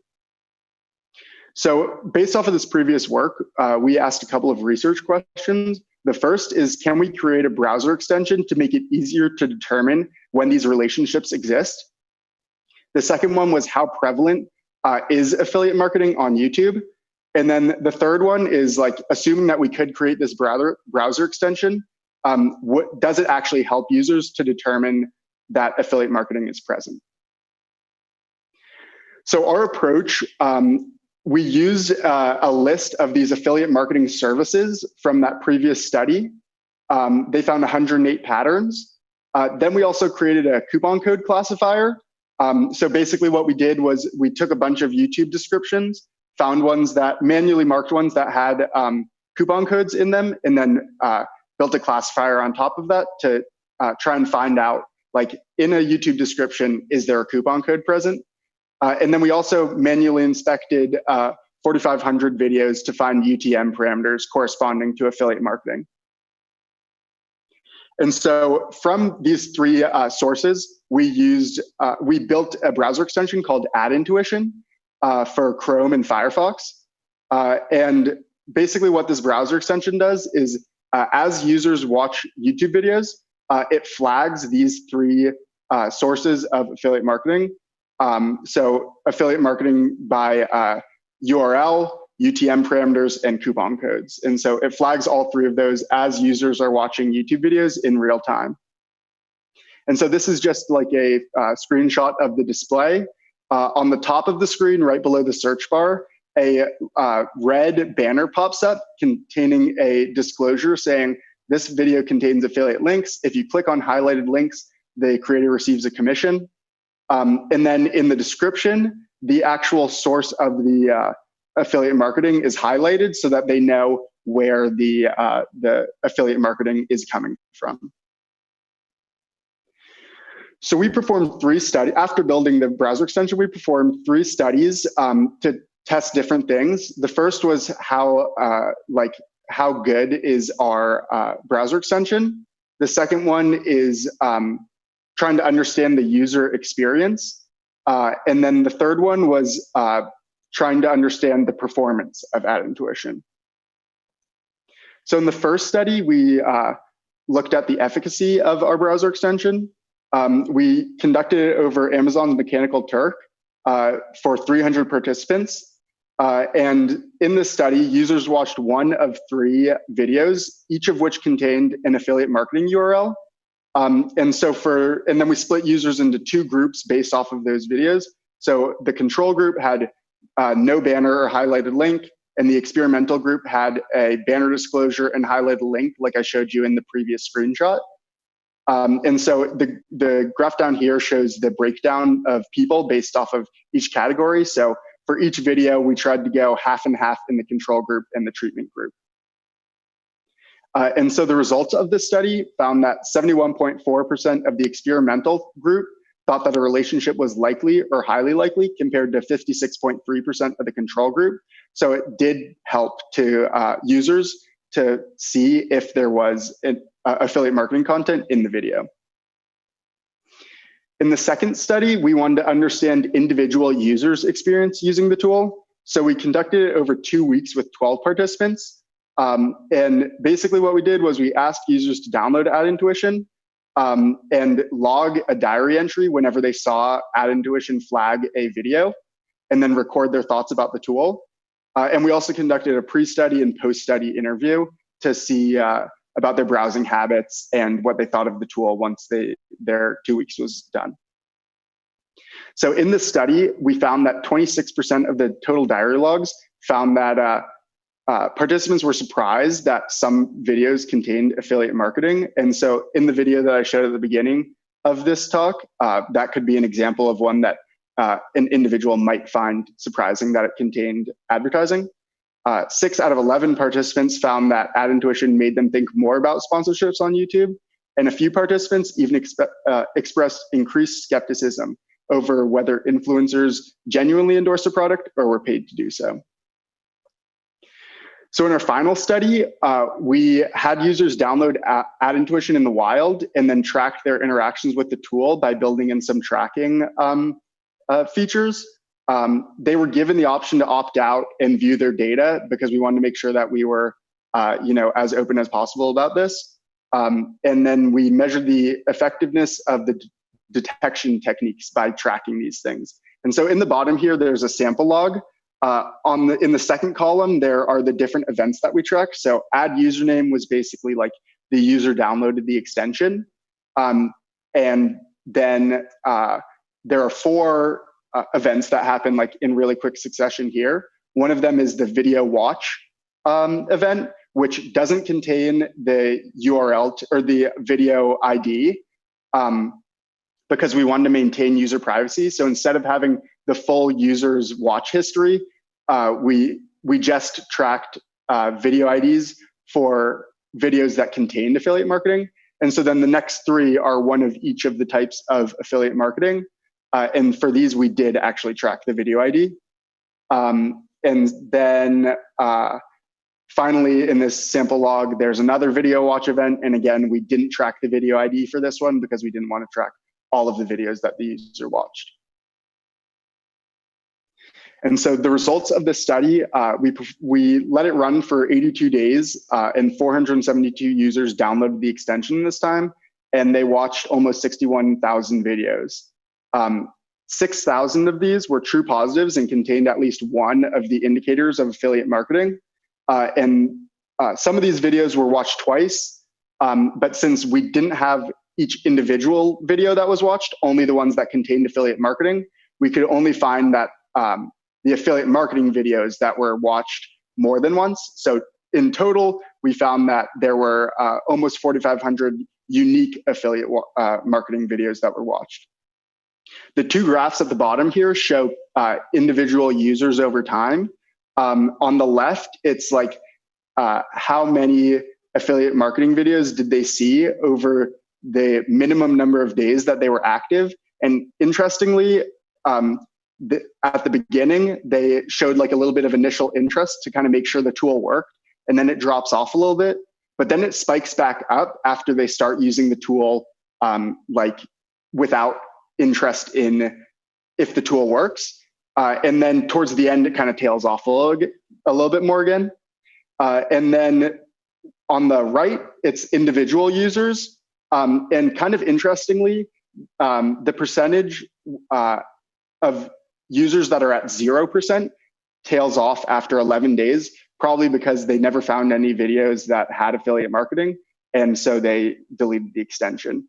And this was interesting, we thought, because affiliate marketing does somewhat depend on which videos you're watching. And so for some users, it could be really high. Like some of these in the first couple of days are almost at 80%. And then some of them it's at 0%. So it does a little bit matter what videos that the users are watching. And so then for the results, we found that in the wild, the coupon code classifier had a true positive rate of 81%. And because we were tracking the coupon code disclosures in this, we can further like improve our classifier with this additional data. And then we also found that the UTM parameters had a lower bound true positive rate of 75%, which we thought was pretty good, given that originally we were tracking all UTM parameters, and then these were just ones that we manually confirmed to have affiliate marketing in their parameters. And some of these would just be hard for us to track because they can be completely decided by the brand. So it could be like a random string, and that could be hard for us to manually see. But 75% we thought was pretty good for this. And then the graph on this page shows the percentage of content seen by the source. So known affiliate was the largest and UTM parameters were the smallest. So overall takeaways from our project here is that AdIntuition does help people to identify affiliate marketing content. People were more skeptical of content overall and more aware of sponsored content when using AdIntuition. And AdIntuition can successfully identify affiliate marketing content on YouTube in real time. Coupon codes and UTM parameters can be used as signals of affiliate marketing content. So overall implications of this, undisclosed affiliate marketing is a problem.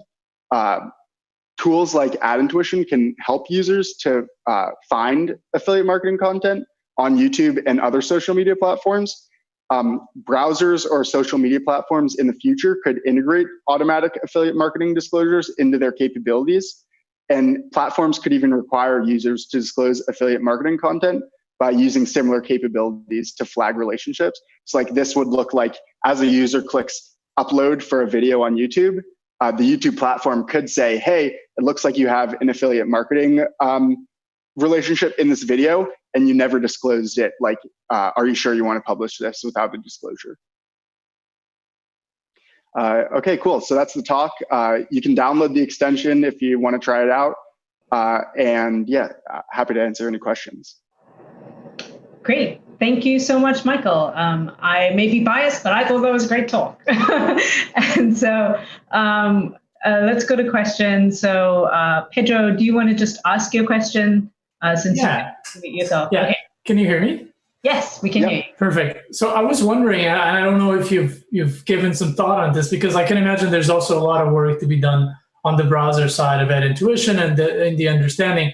But I'm curious, now that you've built this tool, researched this tool, do you have a sense of how building this for any other medium would work and which challenges lie ahead? You know, like if I would do this for podcasts, right, where the media is completely different because it's audio only, but the same problems arise. Sometimes I'm listening to a podcast and I'm like, I think this is an ad. Is it? Or is this person giving me an ad or not?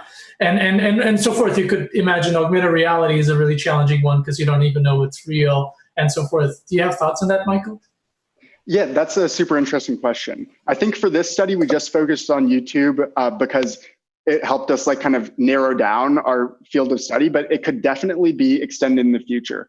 the original study that I mentioned, they looked at YouTube and Pinterest. And so like, it could definitely be extended to Pinterest. And like your question about podcasts, there could be other ways that you could look at this. So like, we looked at just the video description, but if you looked at the video content, it would be a lot like a podcast. That was just harder because, yeah, the transcripts. It's like a speech to text would be necessary there. And so we thought that that complicated things a lot. And we saw that these signals were pretty strong as is. But it could definitely be a way to extend this in the future to look at the actual transcripts in the future. Right. Yeah. So and I would just add on that, like, we tried looking at the actual video content, but that would require, it would either require a transcript or some other way to analyze the video to see what someone said if they disclosed it there. But text analysis is obviously much easier when there's a transcript available. I do agree with both of you that the signals are super strong on video. Right. Like I kind of almost can spot it, but it would be interesting to see in like things that are more subtle, like podcasts or something. Right. Exactly. Thank you for that question. That was a really good question. Also, we have another question from Henry Filosa, who said that he's shocked that only 10% of YouTubers disclosed affiliate marketing. And is this something that the Federal Trade Commission is considering penalizing and already sending cease and desist letters for? So have you considered this as a tool for regulators? Michael? That's super, super great question, because you're exactly correct. The FTC is regulating this, but it's kind of like, even though they have rules against it, they're not really cracking down on it. So there's a couple of cases, I think we even linked them in the paper, of the FTC that when they did crack down on this, but for the most part, it's kind of like the Wild West. Like, even though there are rules, they're not really enforced. I actually just sent a passage to Professor Chetty the other day about an influencer saying that like she tries to disclose these relationships, but for the most part, she feels like it's unregulated and she could do whatever she wanted. And so this could be something that the FTC could use to try and find undisclosed content and start cracking down on it. But right now, it doesn't seem like this is something, even though there are rules against it, that they're actually taking super seriously. Right. And actually, I'll add on to that. So the Federal Trade Commission is now asking for guidelines on their online endorsements. And so we're actually using Michael's work and evidence from Michael's work, as well as our previous paper that Michael mentioned. We'll provide them with some guidance on how they can revise those guidelines so that they can actually get more influencers to adopt these kinds of disclosures. And I guess, right. So that was the other question, was mainly just about the regulators. So it is something that we're considering. And, now that we have more evidence from the user studies, I think that's really, it's really much more influential. Actually, a side note is that some influencers did actually change the way they disclose because of some of this research that we've done. And so they now disclose what they're doing. I don't think Blue Apron is one of those, but some of the other influencers have done that. Great. Are there any other questions that we can take? Probably have time for one more question, or if not, then I would love to thank Michael for the talk and to say thank you all for coming and attending Chi Cargo, Chi 2020. And I would like to also say, just give a little plug, which I think Pedro is going to show some slides. Before that, I wanted to mention that if you are at UChicago, we have this bi-weekly HCI seminar, which we call HCI Club. And I will paste the link for how you can subscribe to this bi-weekly seminar. And we'll have many more other events other than this. And I'll wrap it up like that and turn it over to Pedro, who will also say our thank yous for everyone that made this event possible. Take it away, Pedro. All right, let me go back. So we're done with the closing. Thank you so much for attending. That was really exciting. As always, we want to thank the people who actually made this possible. That's, Jasbrook, Andrew McNutt, Julia. These are all speakers. Andrew, who gave 2 talks, Jenna, Yuxin, Shan-Yuan. I also gave a talk. And Michael, who we just heard from in his amazing talk. Also thank Jasbrooks for doing our logo and doing the design of our agenda. That was very, very kind of you. Thanks to all the session chairs, Ben Zhao, Blaise and Marshni Chetty, who guided us through these 8 really cool talks.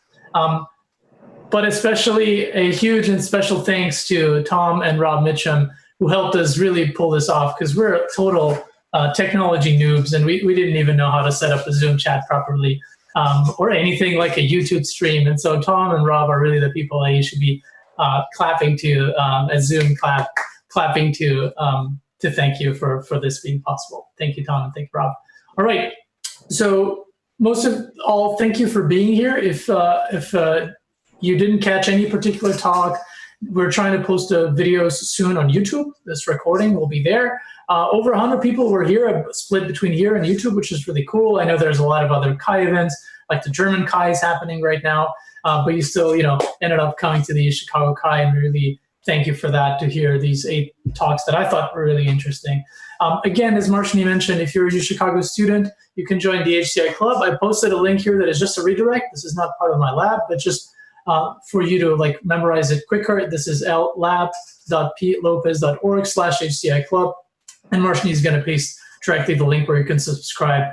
And then with the HCI Club, you can just join us on our recurring meetings. We just talk about all sorts of different things. It's very laid back. It can be like presentations like this one, but it can also just be like, hey, how do I get an internship in HCI, and how do I learn more about the field and engage with each other? That's what this is about. So yeah, that's it. Thank you once more for being here. And if you want to stick around in the Zoom chat and talk to each other, feel free to. We'll keep the room open, I believe, Marshni, for a little bit longer. Yes. If not, feel free to go do your other things and enjoy. And feel free to talk to each other, especially the students of do you want us to do the breakout rooms, Pedro, or just no? If people want to, I think we could do that. Well, I'm going to stop the recording now. Yes. Okay? Great. And Rob and Tom, you can also stop the YouTube simulcast.